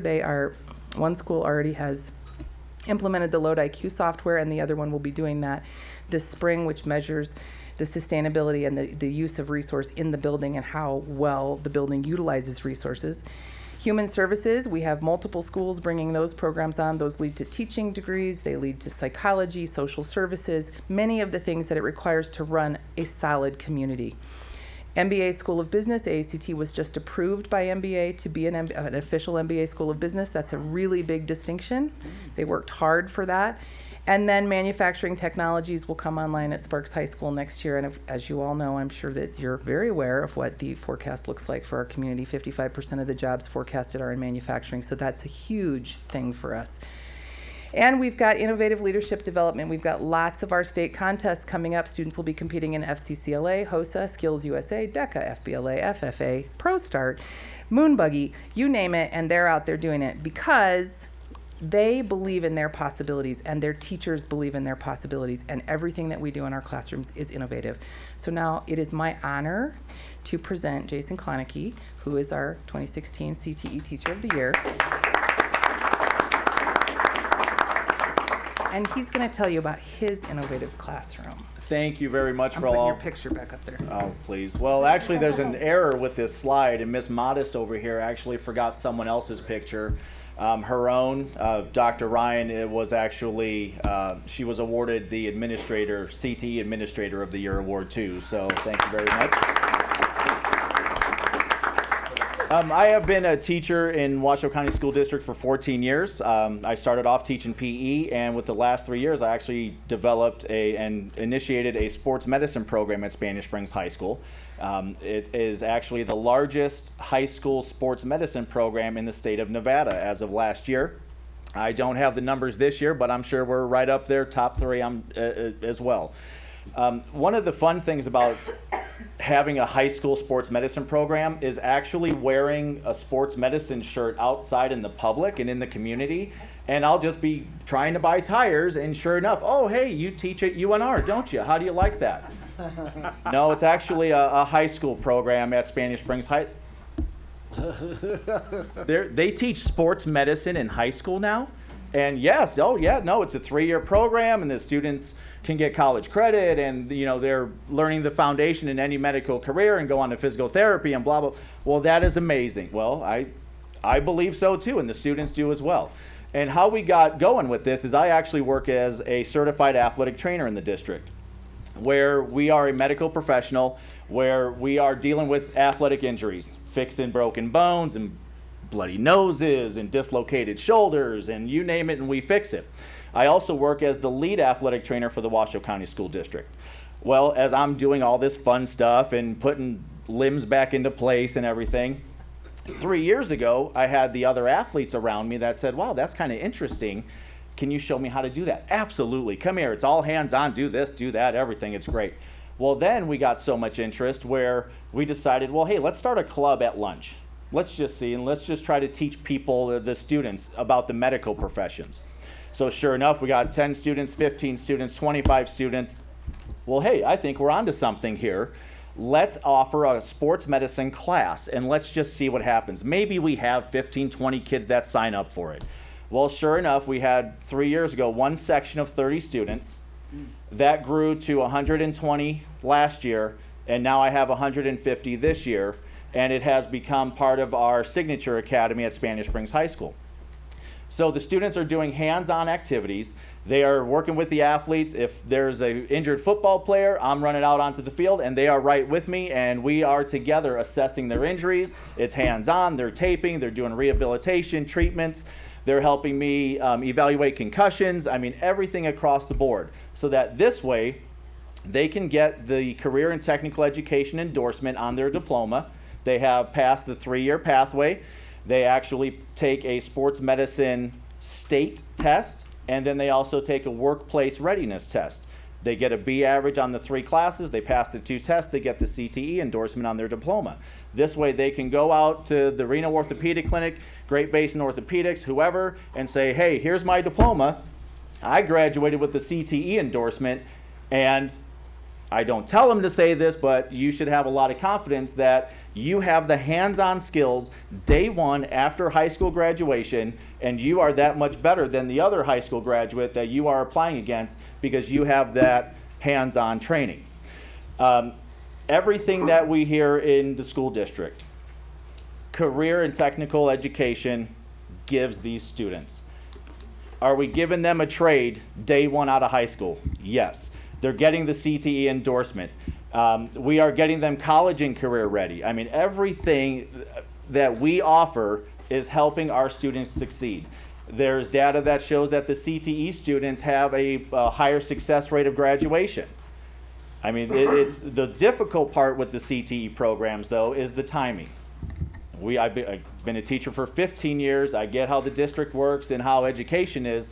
It just happened to work out perfectly, lucky for me, that certain other programs in our school were not that successful.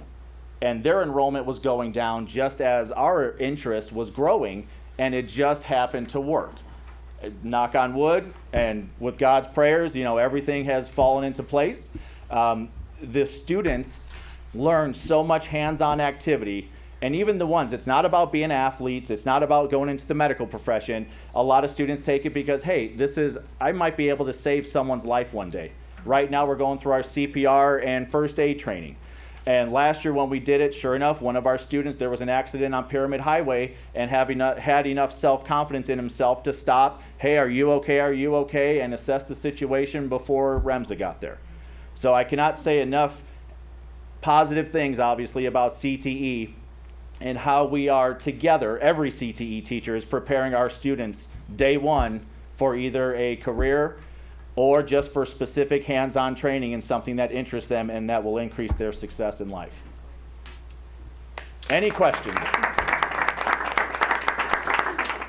And I actually gave a couple of pictures, but they were a little bit too much. I didn't want to ruin anyone's dinner, so we kind of left them out of the PowerPoint. Great. That bad, huh? Oh, no. There's some good things. We have a proclamation, Howard. We do. Proclamation by the governor. Whereas profound economic and technological advances necessitate a capable, educated workforce with career-ready skills, thereby placing new and additional responsibilities on our education system. Whereas career and technical education connects Americans with potential careers and is a backbone of a strong, well-educated workforce which fosters productivity in business and industry, contributes to American leadership in the international marketplace, and fills the growing skill gaps. And whereas career and technical education give high school students experience in practical, meaningful application of academic, employability, and technical skills, thus improving the quality of their education and increasing student engagement. And whereas career and technical education offers individuals lifelong opportunities to learn new skills which provide them with career choices and potential satisfaction. And whereas the ever-increasing cooperative efforts of career and technical educators and business and industry stimulate the growth and vitality of our local economy and that of the entire nation by preparing graduates for career fields forecast to experience the largest demand in the next decade. Now, therefore, Brian Sandoval, Governor of the State of Nevada, does hereby proclaim February 2015 as Career and Technical Education Month. Thank you very much.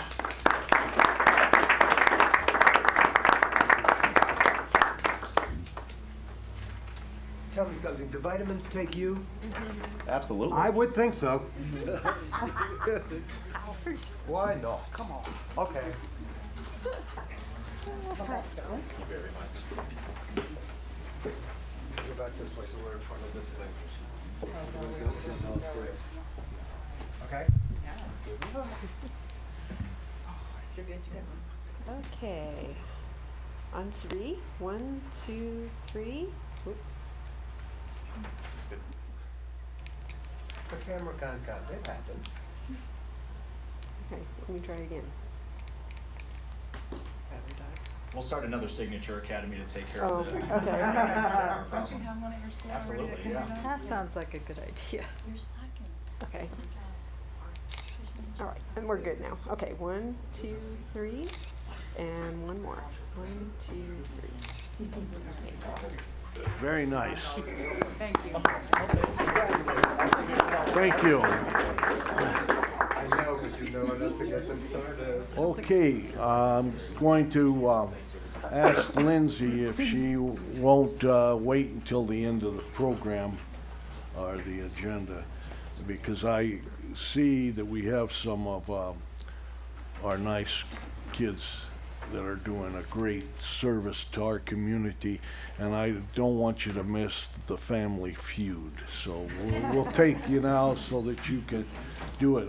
We have our presenters for Idle Free Zone, MJ Cloud, who is a counselor. We have Julie Hunter, who is the Senior Air Quality Specialist. And we have Rebecca Anderson, who is the Washoe County Health Officer. And the Director of Education and Alliance for Climate Education. Okay.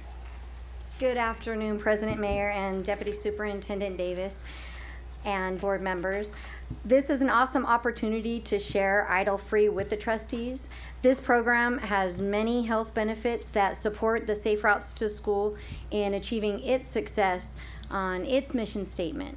And as the coordinator for Safe Routes to School with the Washoe County School District Police Department, we're encouraging children to make that choice in biking and walking to and from school. So creating a healthier environment is one of those elements that's going to help us reach our success. And in doing so, the co-creator of Idle Free is Senior Air Quality Specialist Julie Hunter. She is from Air Quality Management Division, and she's going to present exactly what Idle Free means. Can I use this?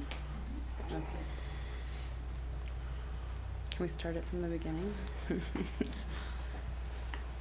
you go back 2 slides? Can I? Sorry, technical back. I'll go over. Okay.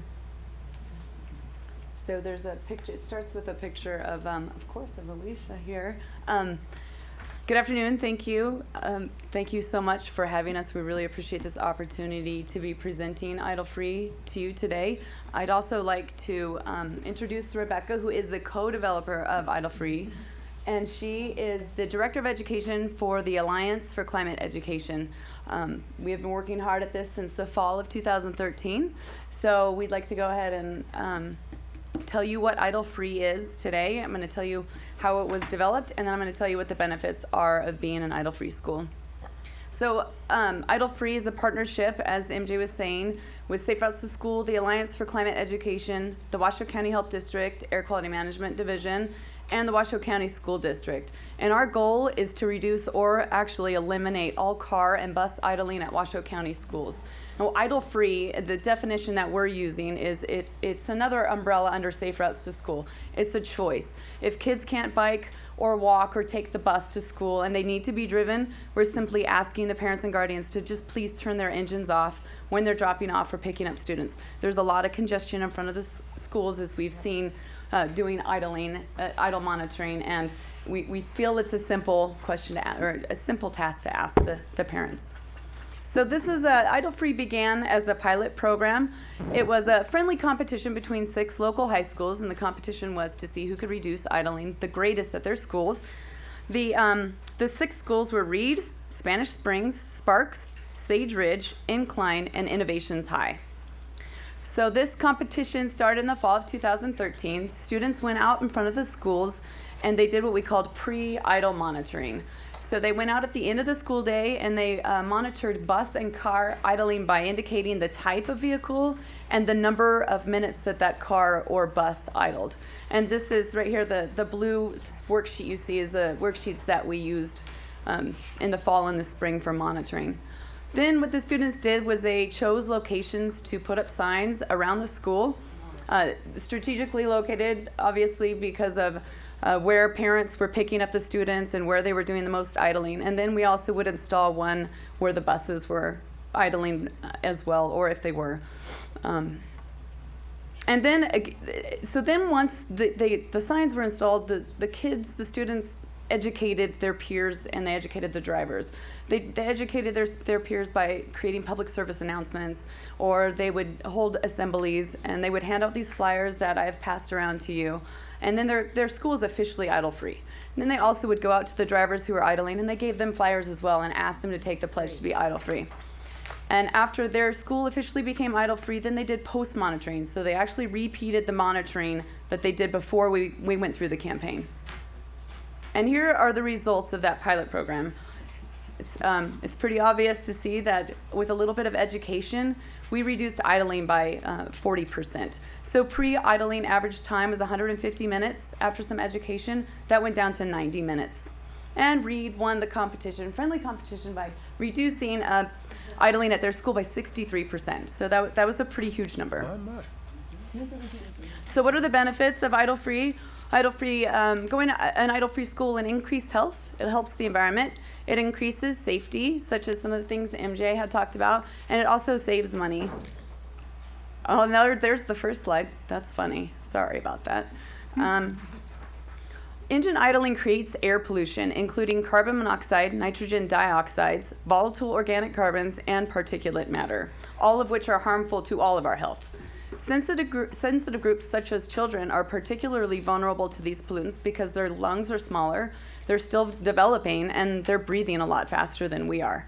So exposure to these pollutants lead to an increased risk of developing asthma, respiratory problems, lung disease, cancer, and other adverse health effects.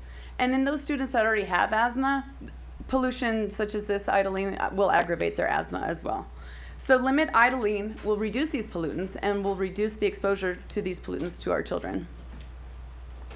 Idling also affects the environment. It creates unnecessary CO2. CO2 is a greenhouse gas that's responsible for climate change.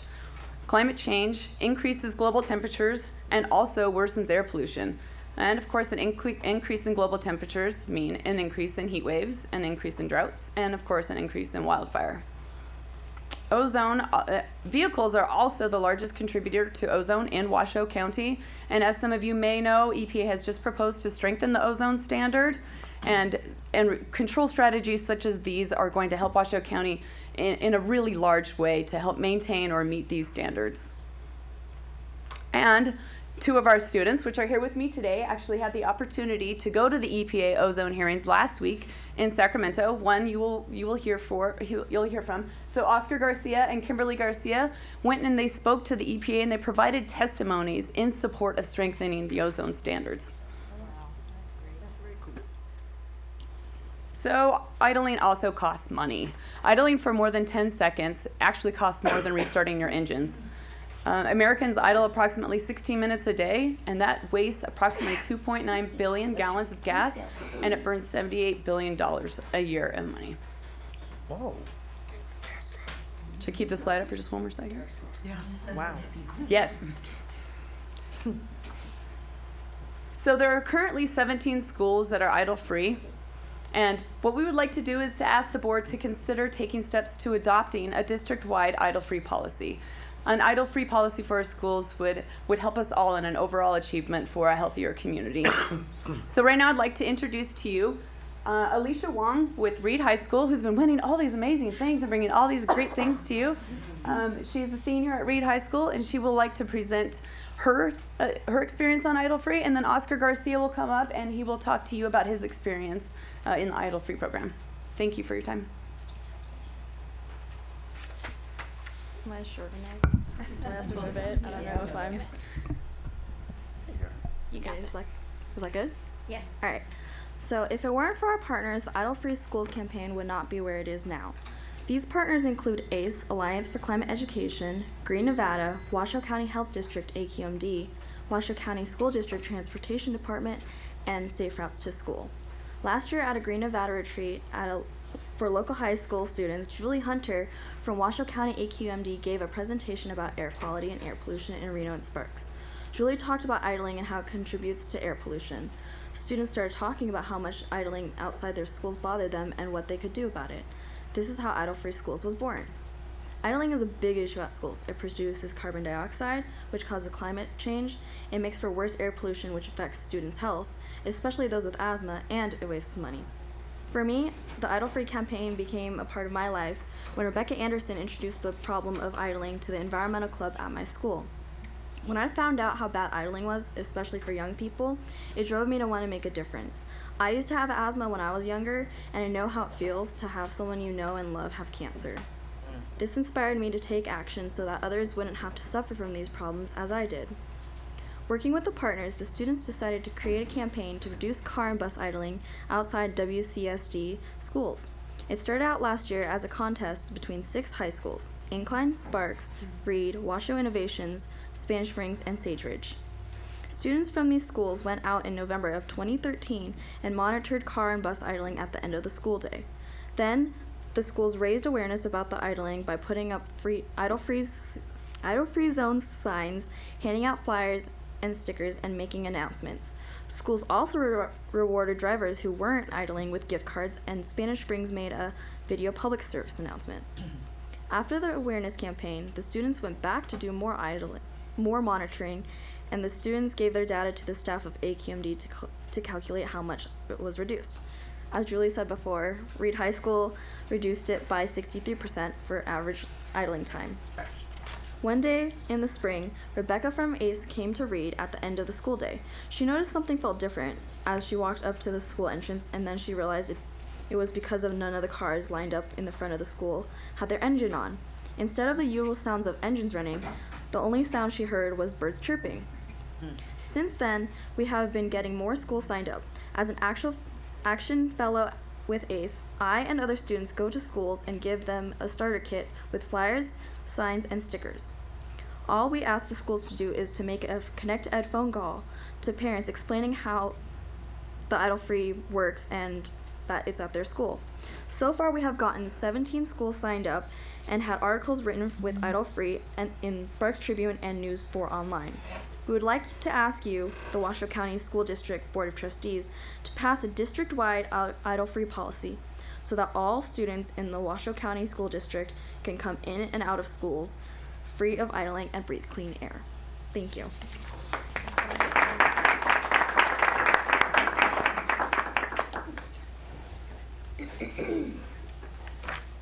Good afternoon, President Mayor, Superintendent Davis, trustees, and scholar representative Logan. Okay, so last Monday, Kim, Rebecca, and I went to Sacramento so that Kim and I could testify to the EPA about the importance of clean air. In my testimony, I spoke about my own experience with the effects of ozone, how my little nephew, Gabriel, had asthma when we lived in LA, and how that affected my family. I also had the chance to tell the EPA about what we have accomplished here in Reno with idle-free schools. My overall impression of the experience was how amazing Sacramento is, and sadly, the smog that's visible around it. I appreciated how well the EPA actually listened to us and what we had to say. It made me feel that I can accomplish anything. By being able to get the attention of a government organization and impressing them with what came from my heart felt empowering. One EPA official on the panel came up to me to talk to me afterwards, and he actually remembered that we had reduced idling by 40%. I couldn't believe he remembered that number, actually, because a lot of people were there. The feelings are hard to explain with the words, so that's why have motivated me to take action. As I listened to other speakers that day, I realized that each and every one of them was speaking on behalf of thousands of people affected by smog who didn't have the opportunity to share their story. I got to hear the stories about people's lives, how ozone pollution caused kids to have more asthma attacks and miss school. I've learned that people in every single community are affected by air pollution, which are blacks, whites, Latinos, but sadly, most of them are low-income communities. I know now that perseverance and persistence can take me places I've never imagined possible. I can make a difference in my community. If I am motivated and invested in the issue. That is why I stand in front of you today. I hope you'll listen to our stories, just like the EPA listened to many people's testimonies about ozone and its impacts, and consider passing an idle-free policy for our school district. Thank you.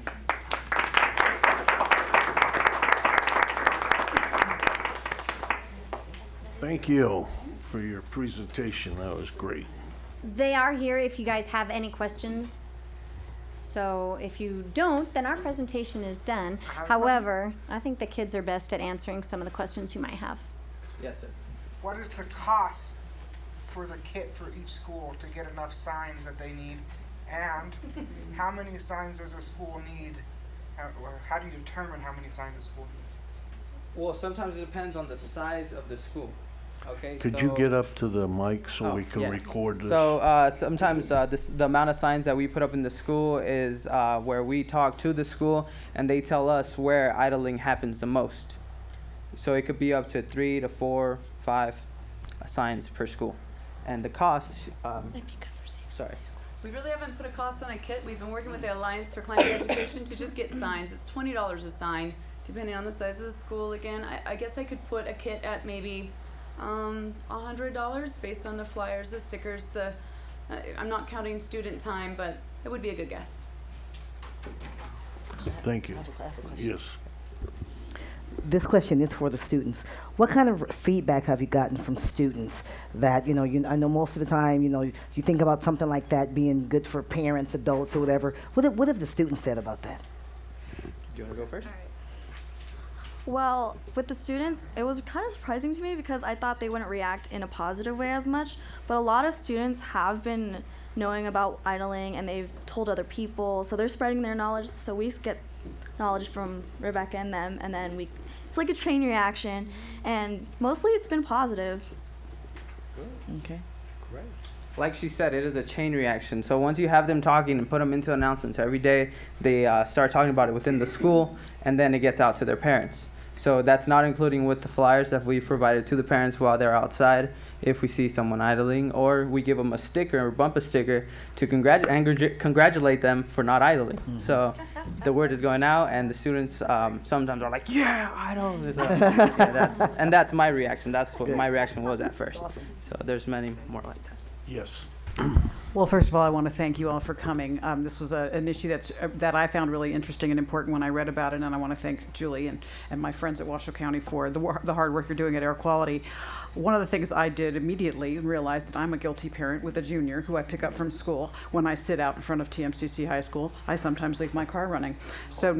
I've stopped doing that, and in fact have gotten out of my car and talked to the people who are waiting behind me who are running their car and say, hey, do you know it's actually cheaper for you to just turn off your car? And so it's actually having a chain reaction. So I'm going to encourage everyone who's listening to this to do the same thing. But I was also curious about the research that you've done on what kind of programs you've seen nationwide or other communities doing this. It sounds like you went to Sacramento, but I'm wondering what you found. Are we unique in what we're trying to do? I could answer that question just that I've done some research. Vermont is an idle-free city. New Jersey is as well. Jackson, Wyoming is an idle-free town. There are several schools that have gone idle-free. EPA Region 8 has a huge idle-free toolkit on the EPA website, so it's not a new concept, and it needs to spread like wildfire. Mm-hmm. But there's no school district that we were able to find that has an idle-free policy. So this would be an example, I think, nationwide. Mm-hmm. The principals in the schools that are active right now with Idle Free, when reaching out to them prior to doing this presentation, the emails I got back were there was nothing negative. So every principal has positive feedback, and there haven't been any repercussions thus far. Knock on wood. I might say Pleasant Valley school, I bet you that was a hard one to get in there because there's only one way in, one way out, and there's no parking, there's no side street parking, there's nothing. But I see the signs are up there. I have a vested interest. My children go there. Oh, I bet it was hard though to get it in The there. principal is amazing. I think principal buy-in is key. It's huge. Principal Cordell is amazing. Principal buy-in from any of the schools. I have sent relentless emails to the principals asking if they want their schools to be idle-free. We did a lot of the work at the elementary schools during the summer so that when the parents came back, they saw that it was an idle-free campus, and I think that's how it needs to be. Is they come back not just from a Friday or from a weekend, but they come back from a break and go, hey, we are an idle-free school. Mr. Cordell sent out a Connect Ed email and a Connect Ed phone call, so I think parents they're picking up on what an idle-free campus means. Yeah. Because I bet it was hard to get it started though, because they're kind of in a line and they go around and around. It's tough. And I'd actually say my kids they hound me. Mom, you're idling. I just started my car and put on my seatbelt. So I go, all right, now I'm going to put my seatbelt on and then start the car. But yes, my kids, and they tell their parents and they tell their bus driver, hey, Steven, you're idling. And And so it is.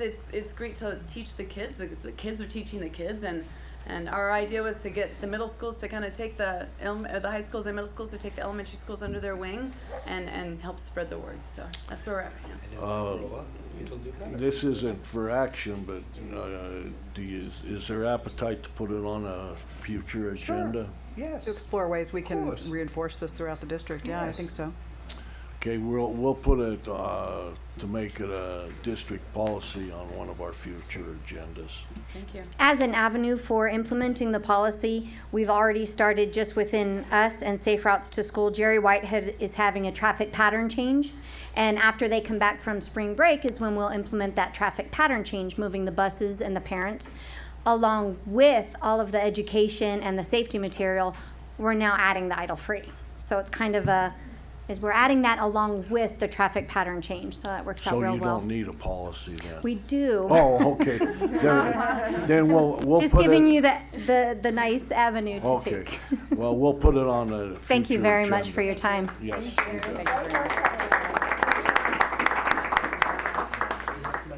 Okay. We'll go to the next item, 7.03, presentation on higher education partnerships with University of Nevada, Reno and Truckee Meadows Community College for discussion only. Presenters Scott Bailey, Chief Academic Officer, and Byron Green, Area Superintendent Operations Area. Boy, I don't know how your titles fit on a business card. We use acronyms. Oh, I love that too. Don't we, Howard? Yes. What do they mean?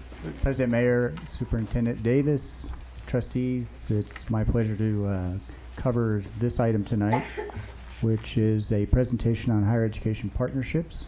We rely heavily on our higher education institutions in a pre-K 16 concept. So tonight I'm joined with Dr. Byron Green. We'll have some assistance likely from Chief of Staff McNeil and also our Superintendent Davis. So I would like to begin with finding the remote. I'll advance to the College Prep Initiative. This is one that's near and dear to me, having birthed it, for lack of a better term, back 2010-11.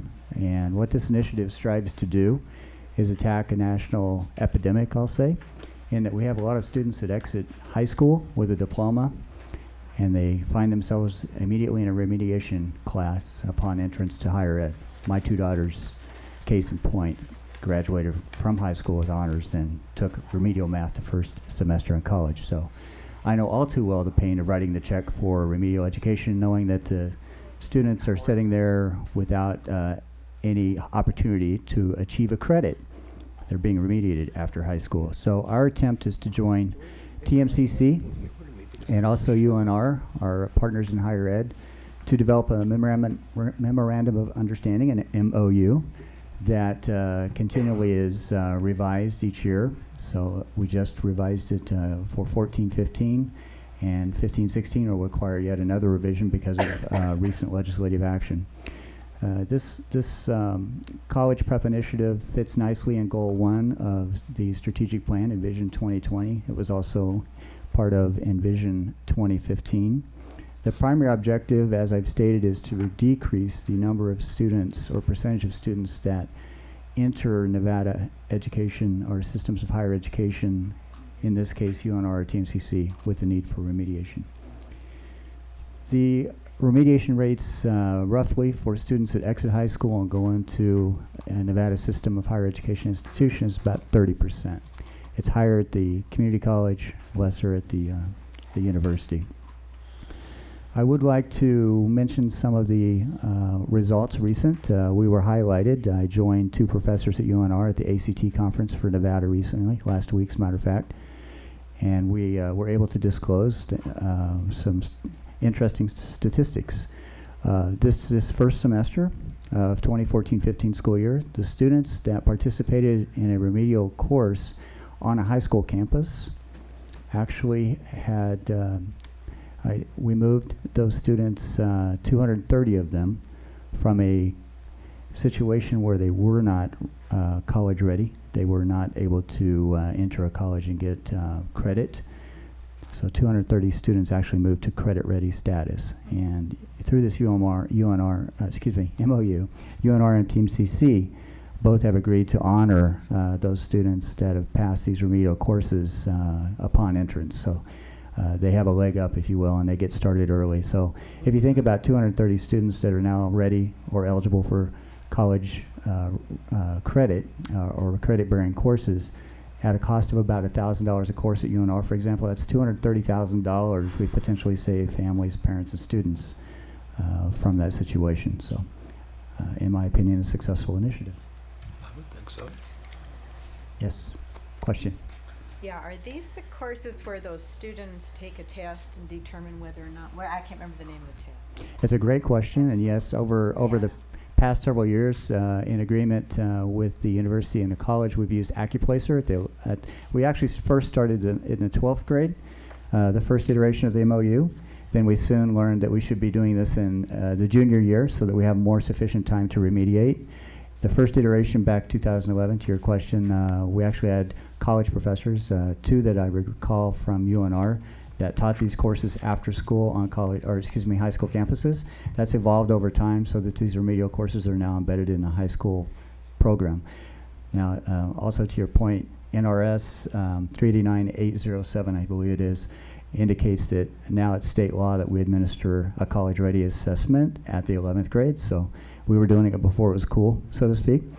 Now it's in law, and this year the state has chosen the ACT. So ACT takes the place of AccuPlacer, and this year we bear half the cost of the ACT. We're sharing it with the state. And it just makes me sick. How much money is that across the school district? I think our share, if I recall correctly, of the actual ACT is about $130-some thousand. That's the 50%. The state bearing the other 50%. So next year the state pays the whole thing, right? Oh, I see. That's undetermined. I know that the state has likely asked for it in their budget, but we don't know if their budget will be approved or come out whole. But every kid has to take the ACT. Yes, so 11th grade. Now, What if they want to go to a college that has a SAT? They have to do that on their own. Correct. They can't choose between the two. No. Correct. I don't believe so. Kind It's of a money. waste of time for a kid to take the ACT if That's he's all going to an SAT school. Yes, the advantage is if we have the ACT score, we know if that student's ready or not in the 11th grade, and we can remediate if necessary to guide them to proficiency. Yeah, but these kids are getting tested to death, really. They really are. And if they couldn't, if I were going to some school that wanted an SAT scores, and I had to take the ACT, I'd go in there and fill out the bubbles and get up and leave. I wouldn't take it seriously. Do they take it seriously? I believe so, especially when you're saying it's a college-ready litmus test. I would believe so. Logan From the Thinking student. about the partnership between the Washoe County School District and UNR, UNR does not require one or the other. They require one of the two, but it's not specified which. And so I took the ACT, and then also I never took the SAT because it wasn't required for UNR. But my friends did, and they said that it was much more focused in critical thinking, whereas the ACT is much more what you're learning in class at the moment. And so if you're trying to measure whether or not a student requires remediation, it's the ACT, I would argue, is better for that data because you're getting their real-time response. They're getting you're seeing how well they're performing on the information that they're learning currently. Okay, but let's say you wanted to work in your dad's business, dog grooming, let's say. So you have to take this ACT. Are you going to take it full-fledged, or are you going to fill in bubbles? You know. Huh? Your shares. But I don't have an answer on that, but just speaking about But whether or not one's you know, I'm talking about, we're gonna pay for each of these tests being taken, and I wonder how many of them aren't being taken seriously, because they're either SATs, or their dad has a business that they're going to go into, like a landscaping company or something, and yet they have to take this and we're paying for it. I just wonder if, you know. Right. It's the law, John. Yeah, I know. Laws can be changed. It's a classic He example did talk to of Lindsay Anderson about that. the law interfering in things that it knows nothing about. Okay. Don't get me on. Okay, I'm going to have the opportunity to lead the next few slides. Oh, lucky you. Thank you. The Jacobs Presidential Scholarship Project is actually something that started in the spring of 2014. It is an interlocal agreement between the Washoe County School District and TMCC to go from the spring of 2014 to June of 2015.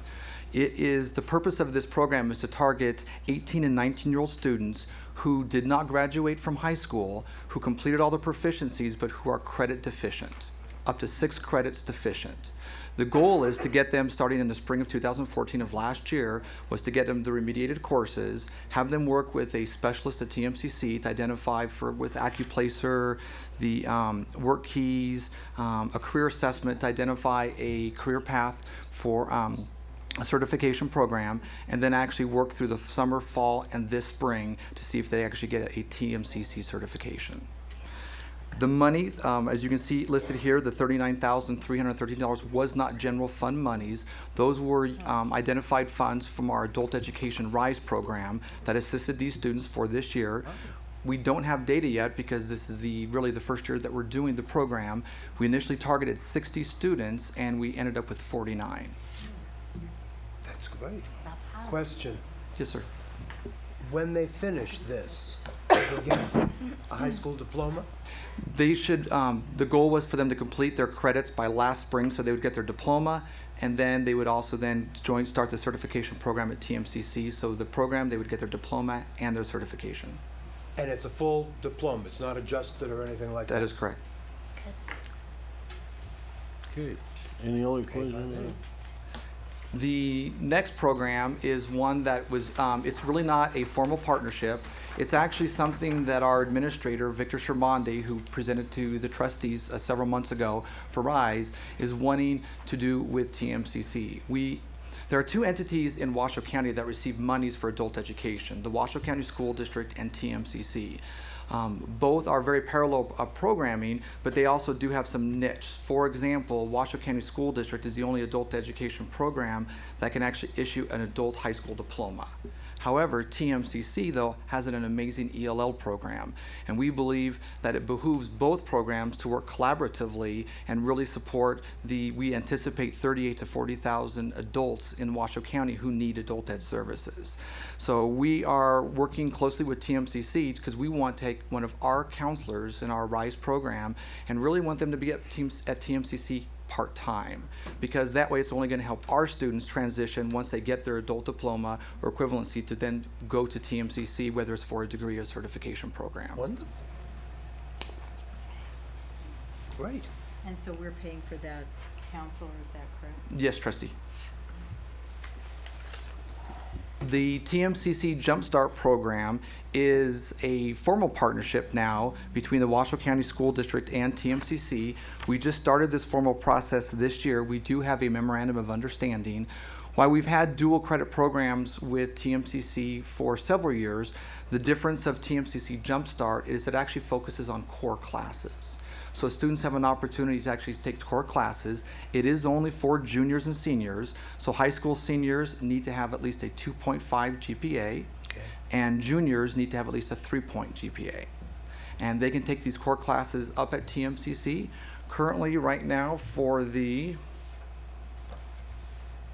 take my glasses off, pardon me. For the spring semester, we have 66 students enrolled in the Jumpstart program. Students from AATC, DeMonte, Galena, McQueen, Rain Shadow, Reed, Reno, Sparks, and Wooster, currently utilizing this program. The monies, as you can see, is listed on the PowerPoint presentation. Right now, we have paid $17,000 approximately, and those monies are coming from the Educational Alliance. Is that the budget of the Ed Alliance, or did they raise money, or what? I believe it was 20,000, but I'm confer with the Chief of Staff. 20,000? They donated 17,000 to run the program. Who donated? Educational Alliance. Ed Alliance. With school district money, or? No, outside funding. Outside funding. I see what you mean. Okay, It was from the Run from Education proceeds. okay. Thank you. All right, fine. This program, because it's really focusing on core classes now, we do not have data yet. This is the first year we're doing it, and we would have more at the end of the year. And I believe Superintendent Davis is for the next slide. Thank you. I just want to acknowledge that Patty Porter and former trustee Estela Gutierrez is here as part of the TMCC partnerships. And also Captain Loudon in the counseling department, because they actually oversee some of these and work with us on return on investment and give us sound advice on how things are working to make sure that we are getting the return on investment on our dollars. So I want to thank you and your department, just because I see you out there. TMCC Academy is an opportunity for students who have graduated or maybe still need to pass a proficiency test to go on to TMCC to further their education, but it provides for remediation of those courses. Was that clear? Yes, yes. Where? Where? Up at TMCC. Up at TMCC, that's where they're going, or are they at our adult ed, or what? No. So they're students who traditionally have graduated from Washoe, and they go on to TMCC. And I don't believe this is an MOU. Yeah, this isn't an MOU. And we provide assistance for their remediation. So, we are using our money for kids that have already graduated from high school. Yes, so we're looking at Essentially, so we're looking at the numbers. Most of the kids, I believe, have graduated or they will graduate, but they need some sort of remediation. And yes, we do pay for it. And it seems to me like these fine people from TMCC over here would be ripping up these MOUs, because it looks like we're preparing these kids to go to UNR instead of TMCC. Well, we do have some data from this year. We have 50. Let me finish. We have. I'm so anxious for the data summit. I hear the word data. Just get excited. So we of course I meet with both university presidents, and President Sheehan had a concern about that we were sending less kids. So we had been run the numbers, and we actually sent 4 kids less to TMCC this year, but we sent 52 more kids on to UNR. So we did send more kids to college. They just happened to go to UNR instead of, so they're more prepared. Did that answer your question, John? Choice, where would you go? Well, I still don't understand how this works. I don't either. But we're paying for that with district funds. I think that was John's question. Yeah. I believe my answer was yes. Okay, good. So who's doing the tutoring then, or whatever? Up at Truckee Meadows, or is that happening here? Or where? So I Where is believe it? Estela Gutierrez is coming up here, because there's no MOU, so we kind of. You're just talking for yourself. You only get 3 minutes, but if you're talking for TMCC, You get 5. Hello? That's changed, hasn't it? Presidente. No, that has changed. It's 3 minutes for anyone that talks. Only one for me. for who? Well, I think it was when that changed. Policy changed not too long ago. Not too long ago. I think Mrs. Gutierrez, when she was a member of the Board of Trustees, made the motion and it passed. Presidente, Mayor, Superintendent Tracy Davis, and Honorable Trustees, I just wanted to make a clarification. Most of these students have not graduated. Their lack of proficiency and their way low skills level. So most of these students, when we take them in, have not graduated.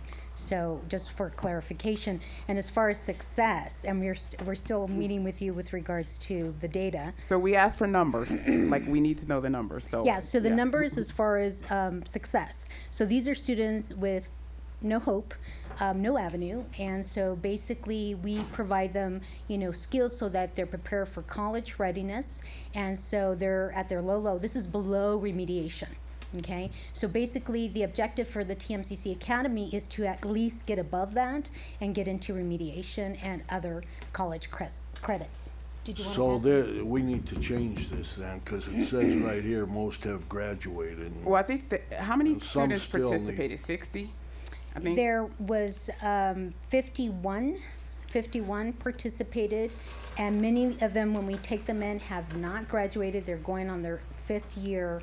They're the 5th year students.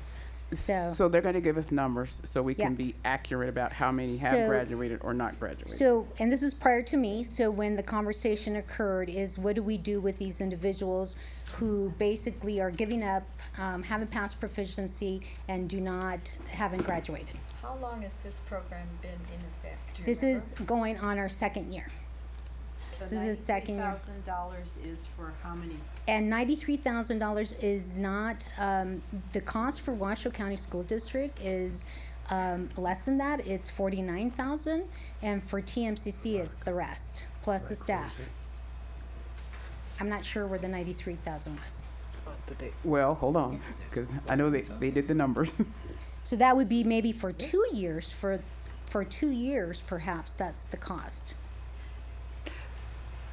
So it says on the slide, it says it's a partnership that ended in December of 2014. Is it continuing, or? So we had one last year and we had one this year. Okay. So this is our 2nd year. And so the first year, and excuse me, I don't exactly have the number, but basically for the first year, if I'm not, it was less than $50,000 for Washoe County School District, and we made up the rest. And then this year is $49,000, and we made up the rest.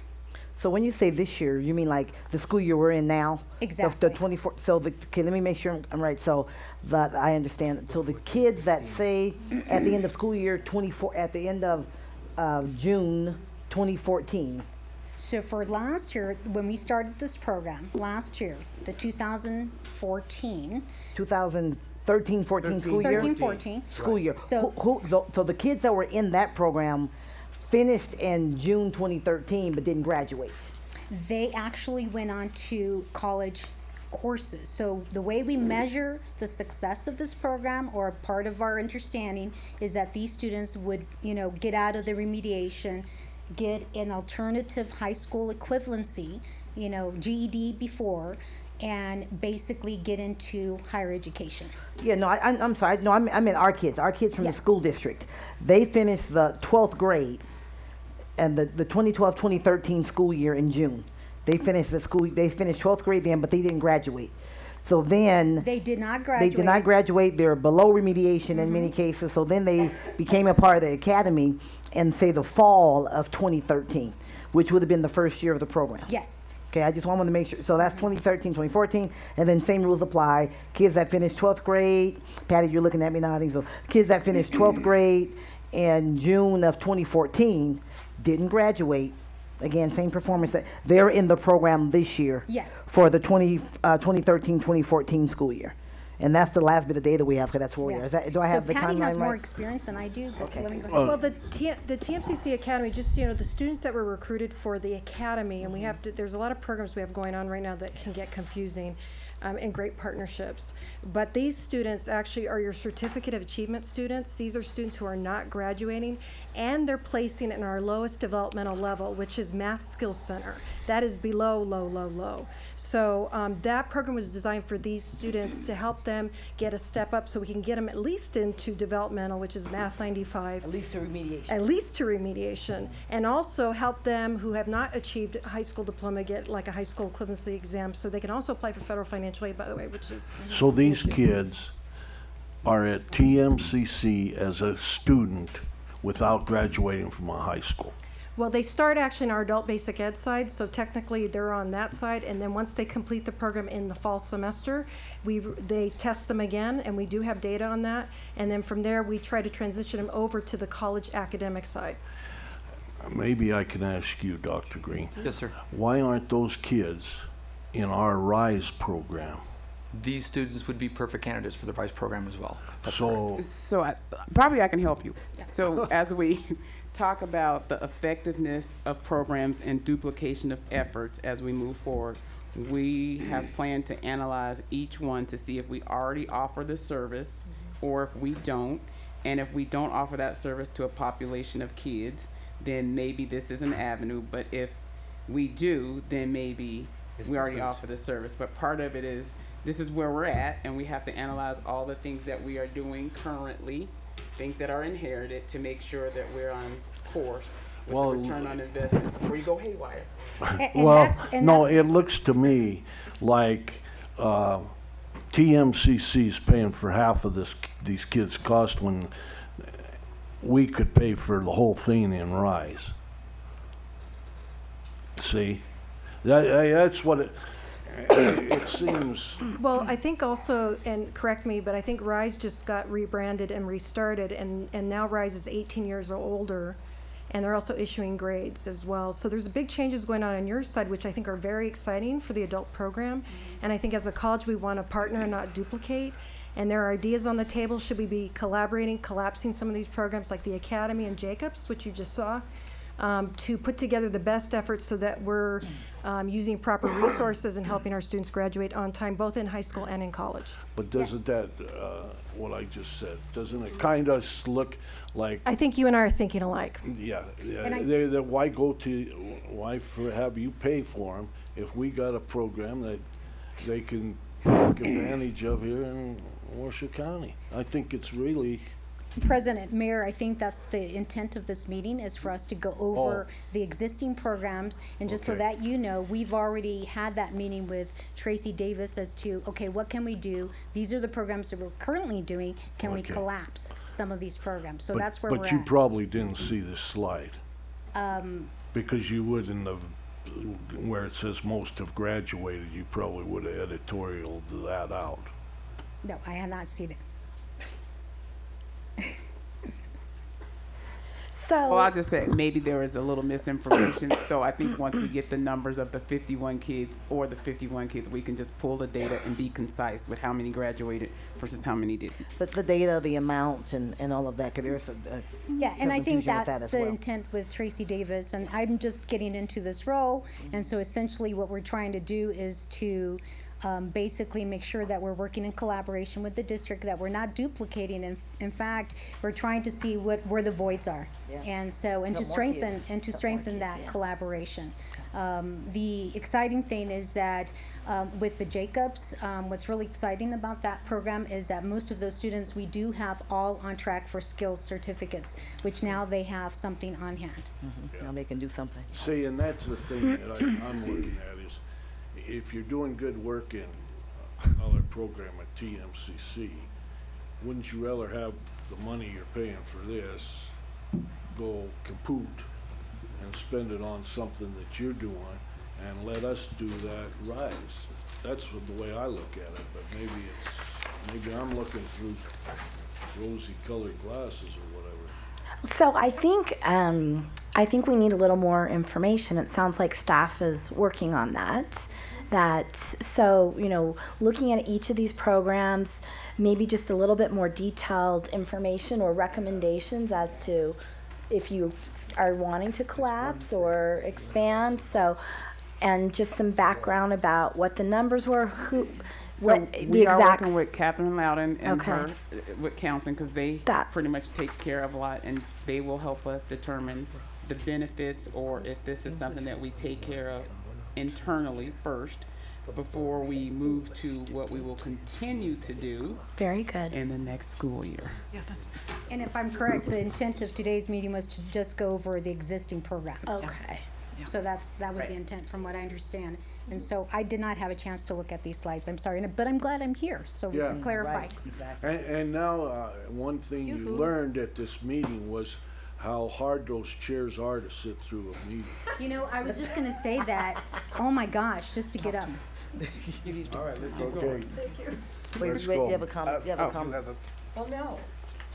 So I think you're going to come back to us with more information. I mean, So I think what should happen is, as we collect information, we have to provide them with some data, which I did. They have to provide us with some data about numbers and students. We are going to look at the dollar amount for the return on the investment, or if we have an opportunity to service those students the same way before we engage into any MOUs. That sounds good. beautiful. very good. Sounds good. Can we direct them to do that? Just, this is discussion only, I believe. But we could direct Just them. discussion. Yes. So, well, we can direct them to, I There's don't- another. well, I think you're, okay, let's go to the next slide. Sure. Okay, moving on. Right, you have another slide? Another program, yeah. So I'm the cleanup hitter, I guess. Hope you warmed up. You know what? Class. You know what I'm doing really by good looking at about- that, don't you? I'm looking for mistakes up there. So just very quickly, this will not take long. We do have a letter of intent, and this is an exploratory project right now for the TMCC Tech High School. At its full capacity, it would have 10th, 11th, and 12th graders for 150 students. They're also looking at, if you remember Dr. Ryan's presentation earlier, what we want to make sure that we don't do is duplicate other programs that throughout the exist. district. Right. So we have many of these programs within our signatures academies. And what we want to do is to make sure that those certificated programs align with the TMCC Tech High School. And so these students would be able to graduate with a certificate, with their high school diploma, but also with college credit. And as a parent with a college student, that would be tremendously important. But still, there's a lot of discussion that needs to happen. Again, we need to make sure that this aligns with our signature Academy of programs, but also that we want to make sure that there's available options for our students and what those options are going to be. So again, we do have a letter of intent with TMCC on this, but it is an exploratory program at this point in time. Trustee Mayor. Yes. Mayor. One of the things I noticed was, and I know this because I have a personal investment in TMCC High School as my daughter goes there. That wasn't one of the slides that we talked about, but I'm wondering if one of the things that can help inform the idea of the tech high school can be some information in that analysis, which I'm sure you're doing on the impact of the TMCC High School program and how it's doing, and what the needs of those students are too. So I think that that's going to be important to hear, as well as what are some of the results that we see from that. I know our graduation rates, it's 100%, which is fantastic. 100%. And Yeah. this program is actually modeled after the TMCC High School, but it's on the CTE program basis. Could a student attend both of those? Could they attend the Tech High School and TMCC High School? Yeah. They're at different campuses. Well, This is a self-standing program. So it would be like adding another high school, so they would not go to two high schools. They would choose one or the other. Where's this one located? The proposed location would be over at Edison, across the street from AACT. Okay. Barbara? Yes, I'm curious because I know about the College Prep Initiative, but I don't really know that I have ever heard of any of the rest of these. Just saying. And this whole thing about Truckee Meadows Community College Tech High, why would the board not have been brought in on the conversation on that one specifically? Why would a letter of intent or whatever is going around, a memorandum of understanding, going around without the board even being consulted about it or knowing anything about it? I appreciate that question, but I believe that some of us were on different pieces of this particular item, and so we kind of got together, because I know I didn't go to any meetings, but Byron went to one, and we do not have the answer you would like us to provide you. That is why we are exploring all these opportunities and providing you with information, so that we are very transparent as we move forward as a team in the future. Thank you very much. So just to understand the letter of intent, essentially, what does that intend to do? I just kind of want to understand. So I think it started off as a feasibility study. It was a feasibility study, and the discussion actually is to start with an MOU, and because we, wanted to make sure that that was going to the board, the discussion with the presidents was that it would be a letter of intent. To explore. Correct. So what are our next steps then? Chief of Staff McNeil, what are the next steps on this too? So we're studying it, we have a group together, So part of it is about raising funds also. So there's a lot of capital because there has to be a building, and it would be a collaborative effort if we entered into this with them. But before that could happen, I think it's $3 million that we would fundraise. $4.5 million. But at the end of the day, before it would come to you. So I don't think we argue about why didn't it come to you. I think as we move forward, any of these ideas will be brought forward to the board, and we just leave it there. Perfect. So before we move on, there is a letter of intent that was signed, but that does not obligate us to spend any money or any of those things. To understand. but we're investigating and seeing if it's feasible and so on, Yes, right? staff is currently working on this. All right, I'm going to ask the question. I'm sorry. Who signed the letter? All MOUs and letter of intent are signed by the superintendent. And that was the superintendent, not the interim superintendent. I have not signed a MOU because all of those will be conducting a study. We will bring back to you and talk about why the need and the partnership is necessary for students, or why we've decided that maybe that's not in our best interest as we move forward in a collaboration, but it will not be a secret. Okay. Please understand, I appreciate TMCC. I appreciate the cooperation that we do. I appreciate Washoe County and the university, but I'm old enough to remember this is not a new problem. That's why English 101 and 102 at the university had a subtitle that we used to call Bonehead English. You mean English 1 and Math 1. And the first rule of good teaching is you take the kids from where they are, not where you want them to be, not where they should be chronologically. And this business of the remedial classes costing what they do, I don't like one single bit. So, I said it, I told you. so you will bring this back to us with more information. What are our next steps? So this was a request from a board. They wanted to know what our MOUs or partnerships were with both higher UNR and TMCC. It's for information. Right. And so the team got together because different people own different ones, put together so we could explain to you by request what those items were. And that's this? These are the items that we have gathered. What we will do is we will identify which, as a team, like, are these things working for our students? Are they a duplication of efforts? Where do we feel that we should move forward? And then we will bring that discussion back to you. Beautiful. When you get all that ready together and say, But I'd like to have it. request an agenda. But hopefully we'll have it before the budget hearings and. Yes, we're already It working fits on with- this, so this okay. isn't like, today, like, we're trying to decide this tomorrow. Like, Captain's Department has been working on it. We've requested numbers. Okay. Like, so we've been working with TMCC. Mhm. They asked us for information. They're going to give us information. We will clean up information about who graduated, and then we'll have hard numbers and explain why we feel this is beneficial or why we feel that this one may not be needed, because now we have this in place already. RISE is new, and we know that they are up and running now. We didn't have that previously, so maybe that's one where we say, hey, that was great for them, but this is now, and now we have fulfilled that need internally. Can I say something? Yes. Well, I just want to convey my appreciation for the effort of collaboration with our higher educational institutions, because I think this issue is extremely important.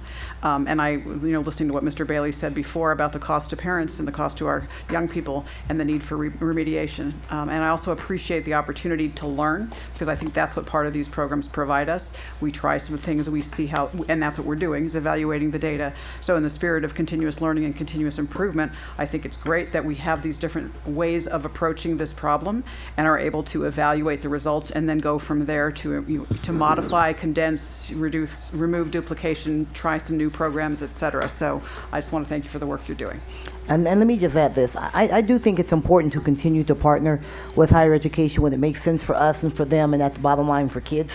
I do. I think that we just need to continue to do the work and identify what those are. I like what Patty said, and sometimes that target moves a little bit. It was here and now it's there. So that's certainly, I would like to think that as a board, we want to continue to partner. We just want to make sure that we're making the best decisions for, for the kids, as higher ed needs to do for them. But I think the partnership is not just good because it feels good. I think it's great for kids. It is. Yeah. Okay, good. Thank you. Good. Good job. Okay. 7.04, discussion of preliminary approval of the proposed revision of Board Policy 5400, formerly 5035, student attendance for possible action. Brian Green and Eric Bly. Dr. Green. You're on. Round two.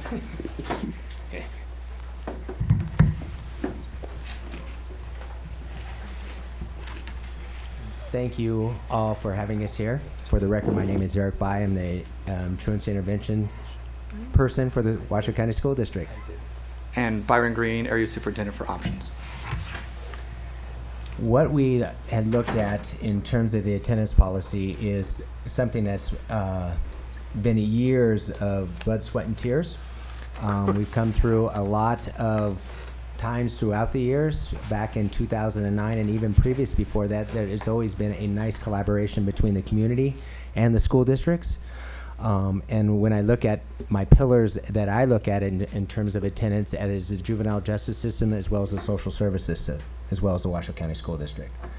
What we looked at as it used to be at 5035 is now we're changing to 5400 to update the regulations and administrative regulations and best practices, is where we're looking at where we are now, where we're in a position where we can address the needs that are written in NRS 392, which deals with attendance only. You had things such as zoning. It had, it was more of a catch-all for attendance, where we have administrative regulations as well as an attendance manual that addresses a lot of this. So it was nice that we were able to pull out and really get it back to that pure picture of what the intent was, the policy. An umbrella look at what is the school district we're trying to do. Then we have the administrative regs that says that asks for clarity for the schools, and then we also have a guide for an attendance manual for parents, employees, staff, support staff to work with it. Through that, we've gone through, we took it on the roadshow, and we went through the coffee. We went to Students Attendance Advisory Board. We've gone to Equity and Diversity. Thank you, Tiffany. We've been to legal, which we looked at it because when we're dealing with NRS, we didn't want to put ourselves in a position where we weakening the language, and got their information and invented. We are very fortunate that we have a seat with the Supreme Court Justice Hardesty as well as SEDA on the Commission for Detention, in which deals with school attendance and all those where we've been looking at for the last year and a half of best practices throughout the country.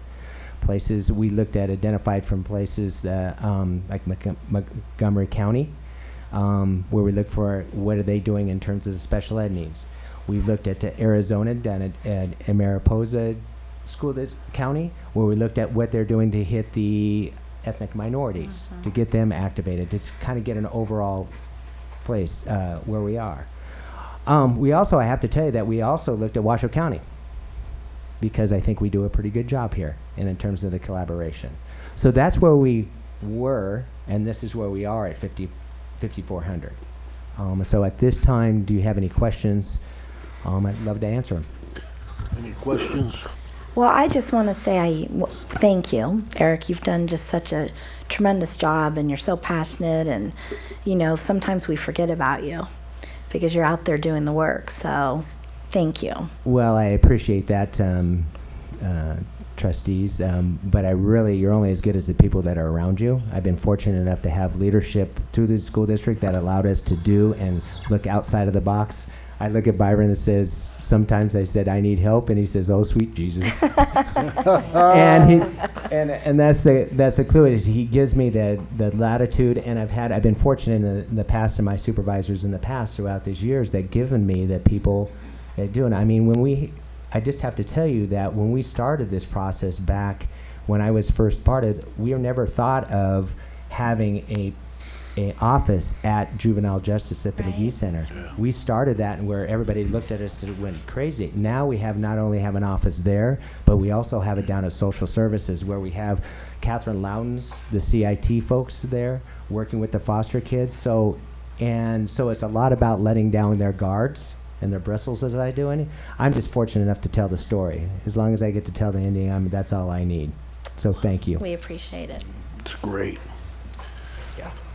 Okay, the chair will entertain a motion. Well, no, this is just preliminary. Yeah, no, we need a motion for preliminary. I have a question, actually. Oh. So, this is basically concurrent with our state law? Yes, so 392. No extra stuff, right? There's no extra meat or potatoes. It is 392. It is 392, which covers... yes, it identifies from what we started the Student Attendance Advisory Board, which has the community, all the way into what defines what a truant is, as well as, and forgive me that I can't remember the new with the DMV. Right. That falls under 392 as well, and I'm sorry that I don't know that out front. Okay.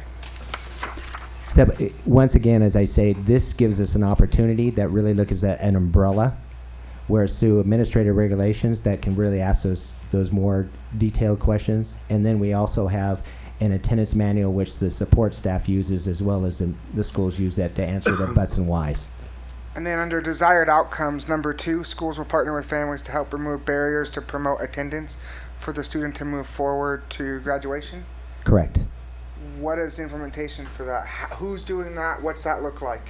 Or is it different by every school? Is there that level of autonomy? I think I can answer that. Or you? Go ahead first, I'll jump in. The answer is yes. We believe that those 3 statements there, we believe are the beliefs of our district, of the trustees, as well as our principals and our teachers and our families. So each school is responsible for building a strong attendance program. With the truancy officers under Eric's leadership also supports those schools, whether it's through individual needs or large programming. And then also if there is larger issues, we also have our family school partnership department who can assist as well. So so the program basically is similar to an IEP. It's individualized for a kid who's got constant truant issues.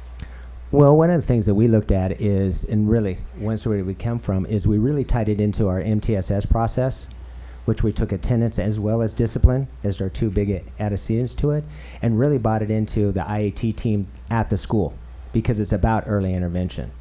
It's not waiting till a kid is truant, is what you're doing, the things that you're going to, how they're running reports. So they're meeting with teams to address what they're doing. So we start looking at those customized plans. I'll stay away from that IEP. But the customized plans it's really unique for that kid, as well as in the MTSS process also addresses full school interventions, meaning what are we doing as a complete school for those kids that are between 90 and 95%. As an example, at Innovations High School, they have class competitions. At Sparks High School, they have in their advisories where they're saying, okay, as an advisory, what are the things as my small groups, what can we do from pizza to whatever it is? So as a school-wide, it's having that impact too. That's at MTSS, and that's the importance why Byron, and we looked at getting all this together, is to really looking at attendance and discipline, to really looking at as what we can do as precursors. So as a former principal, I can tell you this. I think site-based is important because I was in jeopardy of my average daily attendance rate. And so I had to implement a plan because that's one of the indicators for accountability with the state, right? Whereas I appreciated that, but the school down the street might have had 98%. So they didn't own the same plan I own because I had a different population. So we have to provide each school an opportunity based on their school community.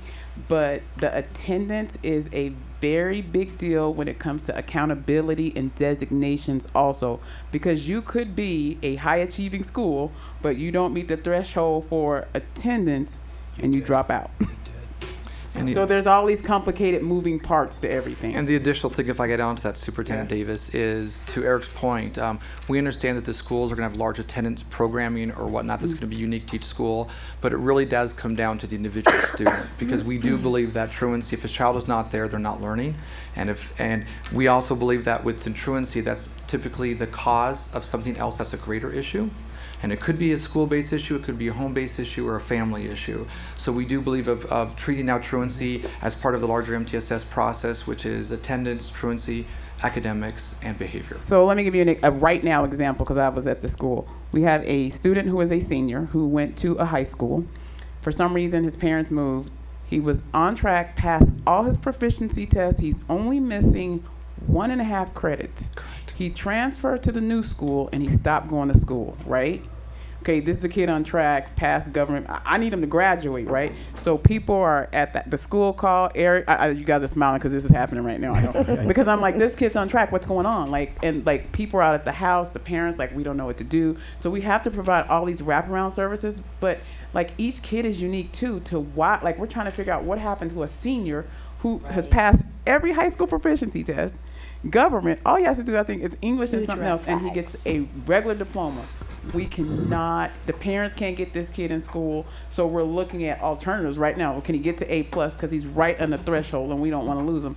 But that's a unique situation. We have to dive deep with the school to figure out what happened, right? And there's all these things, external things that happen with gangs and jump-ins and trying to make sure we get this kid to the finish line. So it's so hard to say, well, this school does it this way. So we help globally. We support schools. Schools do their thing, but it's very intricate. Now you're going to make us cry. And that's what makes No, I don't want to make you cry. I'll tell you the truth. That's what makes Eric's department so unique. They meet with, there was a social worker, they meet with all these people. And we are so lucky to be in Washoe County School District because we look at the big picture, but yet we look at the welfare and the well-being of individual students as individuals. They go even down to middle school and help kids get on the track, because once you set that pattern, it's hard to break. They got kids going from Dilworth down to the Nugget to play video games instead of going to school. And so they're out there with their attendance officers all the time trying to find these kids and get them back in school. So it's really a caring atmosphere, I feel. And let me just address one, Trustee Smith, just to give you a historical. Our whole world, as they're talking about for superintendents as well as the schools, is the NVO1 reports, which is a state report. And it's average daily attendance, and we have to make AYP that way. That date is Friday the 13th. They look at the first 100 days. And we look at it, and it's all the way across. We look at the cohorts from high school, middle school, and elementary schools, as well as in the subcategories, as well as special ed, ELL, those type of things. That's why we looked at, when we looked at best practices, we just didn't say attendance, because as interim superintendent was saying that each school is very unique to this population. We provide them through this framework and forms and what it should look at, but it needs to be customized to your school. So, another question. Yes. In specifically to number 2, partner with families to help remove barriers to promote attendance. Example, you have a student at North Valleys High School. Mom's doing drugs, dad's locked up, they've got 2 siblings. Guess what? Somebody's got to pay the bills because mom's bill's the crack dealer down the street, right? So Johnny, the student who's having to work at Wendy's down the street from North Valley's full time isn't going to school. So is the strategy then change Johnny's family or move Johnny into another school environment? For instance, North Valley's not the school for Johnny, but we do have, for instance, North Star. Maybe he can qualify to get into that, so we can individualize it and say, you know what, we get it. You can't be in school. Well, he'll be Is in that- school, just be in North Star. But I think that's like the example I gave you. Like that Yeah. kid can't be in school, so we're looking at can he do A+ at home, right? Like we can't get you in the building, but we can bring the education to you, right? Or North Valley School. Or to the North Valley. school, I mean, or there's innovations, multiple or- opportunities for kids. But I think this is so complicated because when you think about special ed and qualifying kids who don't go to school means they didn't receive instruction. That doesn't mean they can't learn. So there's all these risk indices that we have to look at as we look at educating a child. Sometimes people want to retain kids, right? Because they don't know. But then if you look at the system, well, could they learn if they had been in school? But what if you want to file education and neglect? Like, we have to document. I mean, there's so many moving parts of why attendance is important. And I know you guys do a great job, so kudos, because I know you're working on a project right now. Well, but, I think when I apologize, I was just going to say it says where we started about sharing, just that small piece of sharing interventions. I'm what's left of the group that went through that, sharing information between juvenile justice, social services. We have a project that we have a signed agreement with social services of June and as well as Jan Evans regarding using IC to look at kids and getting information.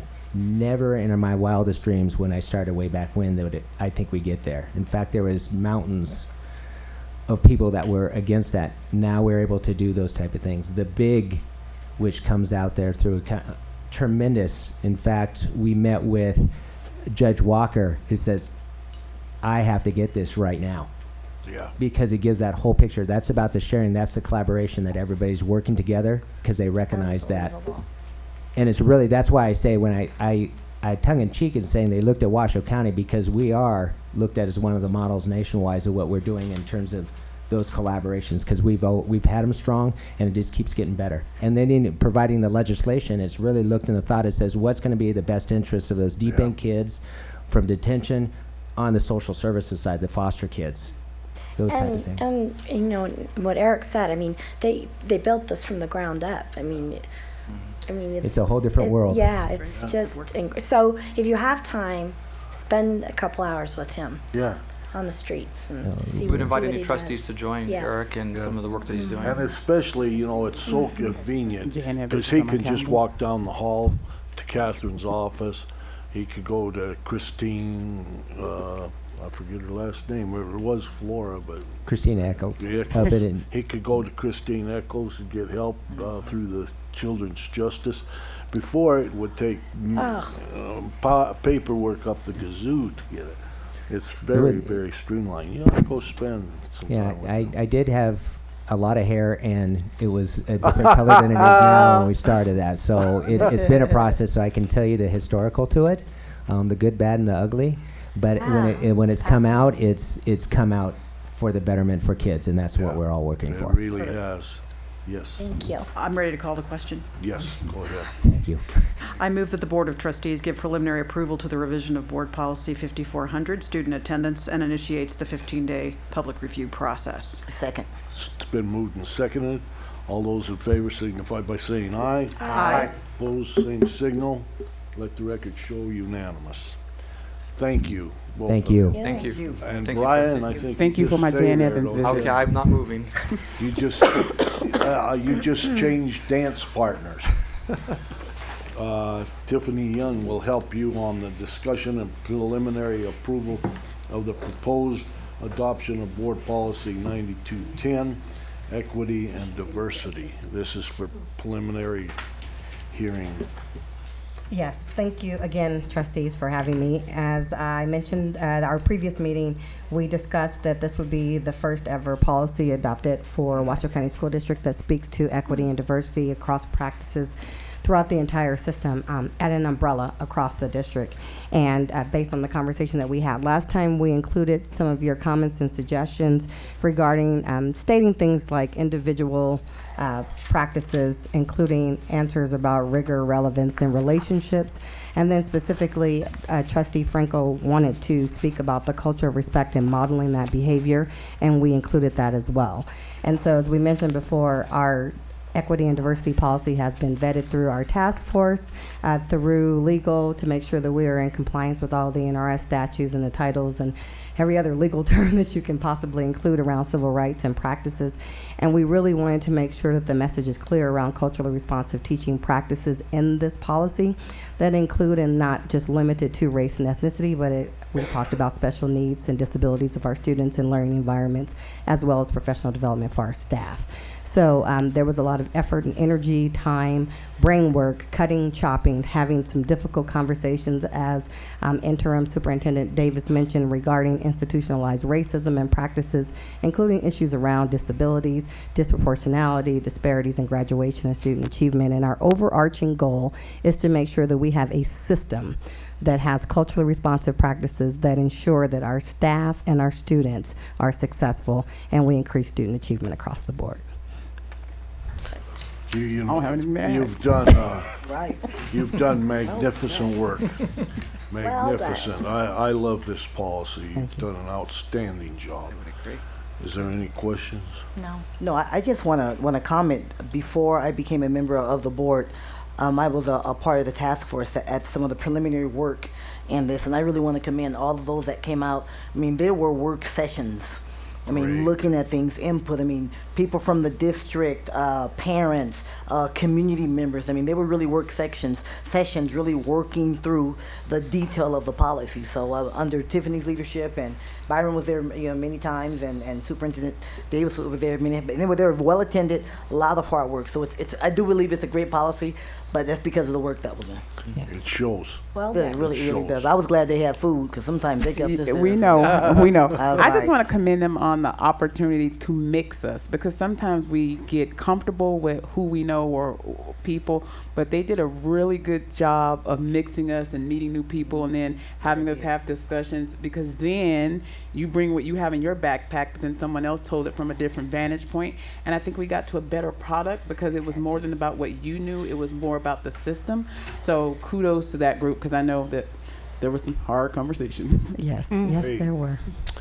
All right, I would move that the Board of Trustees give preliminary approval to the adoption of Board Policy 9210, Equity and Diversity, and initiates the 15-day public review process. Second? It's been moved and seconded.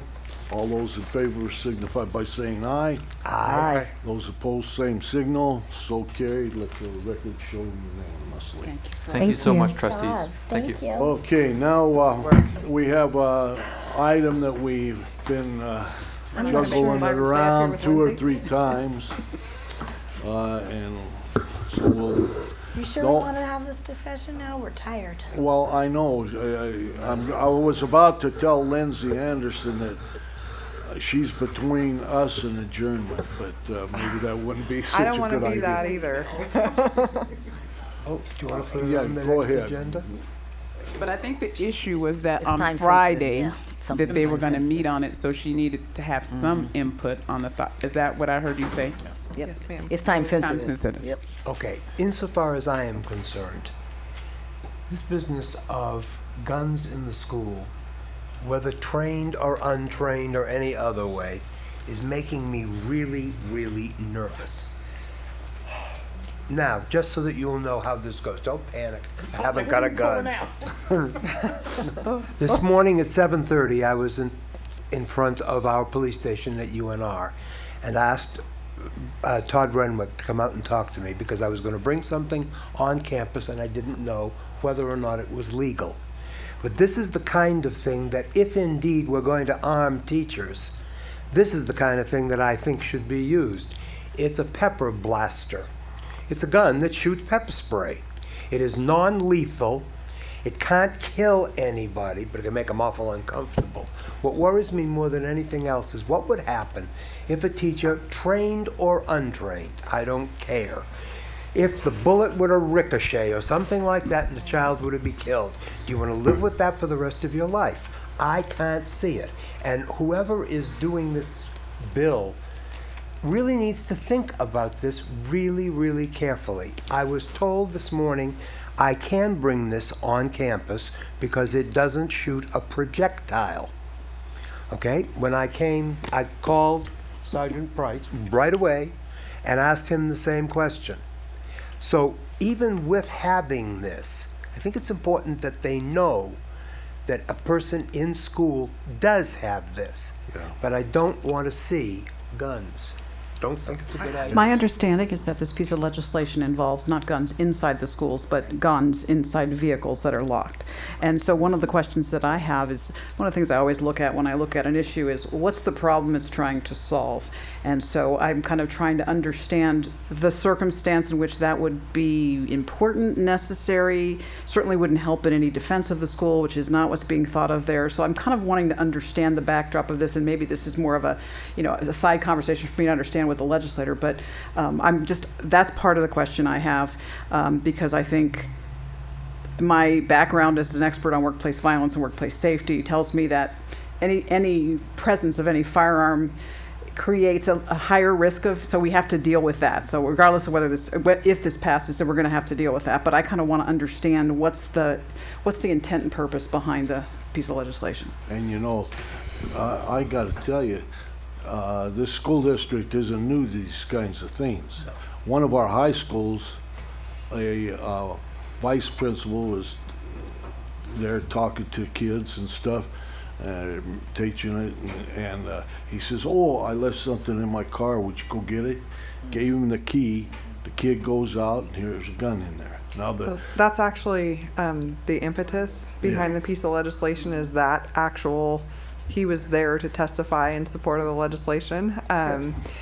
So it was a different, there's sort of a few stories about how it happened, but essentially a teacher had a weapon in a car, or principal, whomever, I wasn't around during this time, but sent a child out to get something out of a different car, but because of the model, the make of the car, the key worked in the other car, even though it was a different car, and found the weapon, and then there was charges. So I'll just tell you, the impetus of the legislation is around constitutional rights to possess firearms and restrictions of that being limiting. So that's why we're talking about this, because of that instance and those feelings. And just to be clear, this is not, and they were clear in the hearing, this is not a campus carry bill. This is not about bringing weapons. I'll tell you that's coming, just so you know. That's coming. This one in particular is around locked in a locked car in the parking lot. We had a situation today at Reed. We don't need these kinds of situations. No. Now, again, the kid at Reed, who knew? And if they've got something locked up in the car, what stops them going out and unlocking it and then taking it into school? And to be clear, this would exempt students, so students would not be allowed to do this. This would only be for non-students. So here's kind of my thing, because I don't think that the Board of Trustees should weigh in on something like this. I think it's deeply philosophical. I get your point, Mr. Rosenberg, I really do. But that's a problem with the parents to deal with, and gun safety, because we don't teach gun safety in schools. It's not in any of our curriculum. It doesn't happen. In fact, we're not even allowed to teach it. We have to teach it down at the Department of Agriculture on Valley Road, right? I think what's important to know is that those constitutional rights, if I was going to bring a gun on a school today, you would have no clue that it's with me. You would have no idea unless I told you. So really, kind of what Veronica's point is, what is the problem it's really trying to address? We're just trying to say you don't have to sneak it. That's kind of what I see. I don't think that we need to weigh in on it, because personally, if somebody wants to bring a gun in their car and it's locked, then they have responsibility for that gun in their locked car, and it's their problem. So if something were to happen, it's that person's problem for bringing the gun. I'm perfectly fine with guns in our school parking lot. I just think that deeply philosophically we have different opinions, and we should just let the legislation take its course and not put it in our legislative report. They've asked us. Yes, Lisa. Are you testifying on this bill? And they're neutral. I'll take your guidance. We were asked to testify at the last hearing, and so that's why I testified in the neutral position, because we hadn't taken. Well, I think at this point, I think my recommendation would be to, stay neutral on this until we see where it goes at this point. I think, we all have strong opinions about it, but I need more information. I can't make that decision tonight. I'm just not prepared to do that. So I'm not, it's not our last chance to weigh in on this bill. And so could you say we need more time to weigh in on it? Well, certainly the legislation will move whether we weigh in or not on it. I mean, it will have a hearing on the Senate side where we could potentially weigh in if that's what was decided. They won't wait for us to decide. They'll do what they're going to do, but we could weigh in on the Senate side. I have no idea how quickly that will happen. I'm a gun person. I have guns I have in a safe and everything. But I think to have a group of 7 deciding this issue statewide and stuff's pretty difficult for me to stomach. I think, like you say, it's going to shake out in a laundry. John, Logan has something to say. I just think that regardless of whether or not you're deeply in favor or deeply against this idea, I like what Trustee Frankel said about what exactly is it trying to solve. Because if you keep it in a locked car, in a locked box, the second you unlock that car, the second you unlock that box, regardless of the situation, you're technically in violation. And so if it's self-defense or defense of a third party, the circumstances are irrelevant because you would be in violation of said bill. And if you, it seems to be creating a facade of protecting the Second Amendment rights when even if you are using it for, quote, acceptable circumstances, it doesn't prove any successes in terms of being effective and being permissible. And I just wanted to, I haven't seen the legislation in its entirety, so one of the things that I would look at also is is there any stipulation or specification whether it's the public or it's employees, because I think we have a different responsibility as a board with employees' behavior, and having worked at HR and on this issue with Washoe County, it's a complicated one, but that may be where we have more of an opportunity to weigh in terms of a policy, whether or not we want our staff to have guns on our campuses or on our property.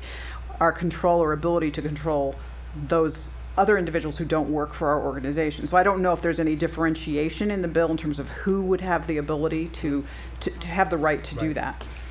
The way it looks like the bill is going, it would limit it to just concealed weapons permit holders, not staff or not just anyone who had a concealed weapons permit. Well, the difficulty with concealed weapons permits is that when you have a concealed weapons permit and you have the weapon, the obligation is that you carry it on your person. So that's what's confusing to me as well, is this discussion about concealed weapons permits. That's what, at least my understanding of CCW permits is some confusion around that, because that's how I understand the CCW permit and its obligations to the carrier. So I may be wrong about that, but So I have a CCW, and in my understanding, and I took it, years ago when I took the certification, was I can keep a gun in my car in plain sight, and I don't need to have a CCW to do that. But the minute I put it in my glove box, I better have a CCW. That's my understanding. And when I get pulled over by law enforcement, I'm supposed to let them know that I have a CCW and I have a gun in my glove box, and then they can do what they want to do. That's my understanding. I just think that in general, though, with this piece of legislation, let it shake out where it shakes out, because in the end, it's going to be decided by those guys. It doesn't directly have to deal with, it can deal with safety, and I think they've addressed that measure. If students aren't allowed to have it, they're going to have a CCW, right? But it doesn't have to. No students. She said no students. Yeah, students won't be able to do it. So I apologize. Students won't be able to carry it. You're going to have a CCW, and then at that point, I think it's it's out of the realm of people in the education business. Well, I think it is in our realm if it involves employees. I do think it is our business, and I do think that we as organizational leaders have the opportunity to think about workplace safety and the obligation to think about workplace safety. So if this is one of those issues, how it shakes out, if it ends up passing, we're going to have an obligation to really think about how we make sure that it's implemented safely, and that our staff and to be able to derive and consider policies that govern how we do that. So that's the only point I'm making is if there's a differentiation, that would be the only place I would say we should have, and administrators across the board, NASB should have an opportunity to say, we are employers. We have 8,000 staff people, and we should have the ability to say whether we think it's safe or appropriate for our staff to have firearms as part of their day-to-day jobs. So I think that's the only point I'm trying to make. And I would agree that one is none of us saw this coming at this time. Right. And so as you can see, there are a whole lot of questions. I'm not sure where I would stand. It would really depend upon a lot of the details that we're discussing now. But I would say that I don't think we can just take a pass. I don't think we have to do anything tonight. I think this is the first of probably several or maybe even many conversations we'll need to have about it. And apparently there's more coming. And so we'll need to begin to flesh it out. But leaders lead. And I think we're going to have to lead the district in this based upon, even if we don't try to influence the legislation through testimony, we're going to have to lead the district based upon the results of the legislation. Yes. We do not have the right, we have a responsibility to lead the district in it based upon wherever it is that it lands. Because then we'll have to put a policy in place around it and make sure that we're in a position to enforce that policy, whatever it may be. So I don't think we can take a pass when it's all said and done, unless nothing happens. But if something happens, then I think we'll have to do something. I want to avoid. Yes. Angie, that's what I want to avoid. The possibility of something happening. No, I don't mean like I meant in Carson City. I know what you mean. Yeah. But that to me is what this is all about. If it's there and it's close, it's so much easier to do something that you will regret later. What's your recommendation, Ms. Anderson? Honestly, Trustee Jared, that's why I came to you. It's hard for me. I mean, certainly I have been asked to participate in this working group and provide feedback, which we have taken the feedback we've gotten from our internal staff and our experts and provided that feedback about concerns that we've had. But really, it's up to you to take a position, and I will follow your lead. I would also like to know what are best practices out there. We cannot possibly be the first school board to discuss this, and especially in those communities that have had issues, which we've had our own, by the way. Right. So I would really like to say, well, how are other schools? This is a tough issue, and it isn't going away, and apparently it's going to grow. So I would really like to see what are other boards doing? What's out there? And too, no matter what it passes, we're going to have to write some kind of policy. That's when we should be involved. No matter what shakes out as a law, we have to look at policy. I'm just going to reiterate, I'm just not in a position, I need more details to make a decision. That's where I stand. So I just want to add that Lindsay called me and we had a discussion because Lindsay's like, oh my goodness. Our goal is to be very transparent about anything that comes her way so that she's not stuck in Carson being challenged, making a decision on the voice and the decisions that need to come to the board because we speak as one. So her charge is, and difficult as it is, because she called me today. She's like, "Oh, Tracy, what do I do?" I'm like, "Well, we just got to tell them." Like, and then they got to make the call because at the end of the day, we have to take our marching orders from what the board decides. So, just so we're all transparent and clear about that process. And sometimes it comes very fast. She'll be like, "Oh, Tracy, but they're gonna." Okay, I said, bring it tonight. Like, tell them what's going on, so at least you are aware. So if you're in the community and somebody goes, "So what did the board think of that?" You're not like, "Well, that never came to me," right? So. Just so you know. Are you happy now, Lindsay? Thrilled. To pieces. Any items from the board to put on the agenda? Thank you, Lindsay. Thank you, Lindsay. Thank you, guys. Thank you, Lindsay. I think we ought to have this as a standing item. It is. It is. I actually have just kind of some discussion stuff that I'm trying to learn some more about that I think we should talk about. And that is considering advertising on our school buses. It was brought before the board a few years ago. There was some conversation. It never really went very far. But I think we should bring back some of those conversations and some of the data for or against it.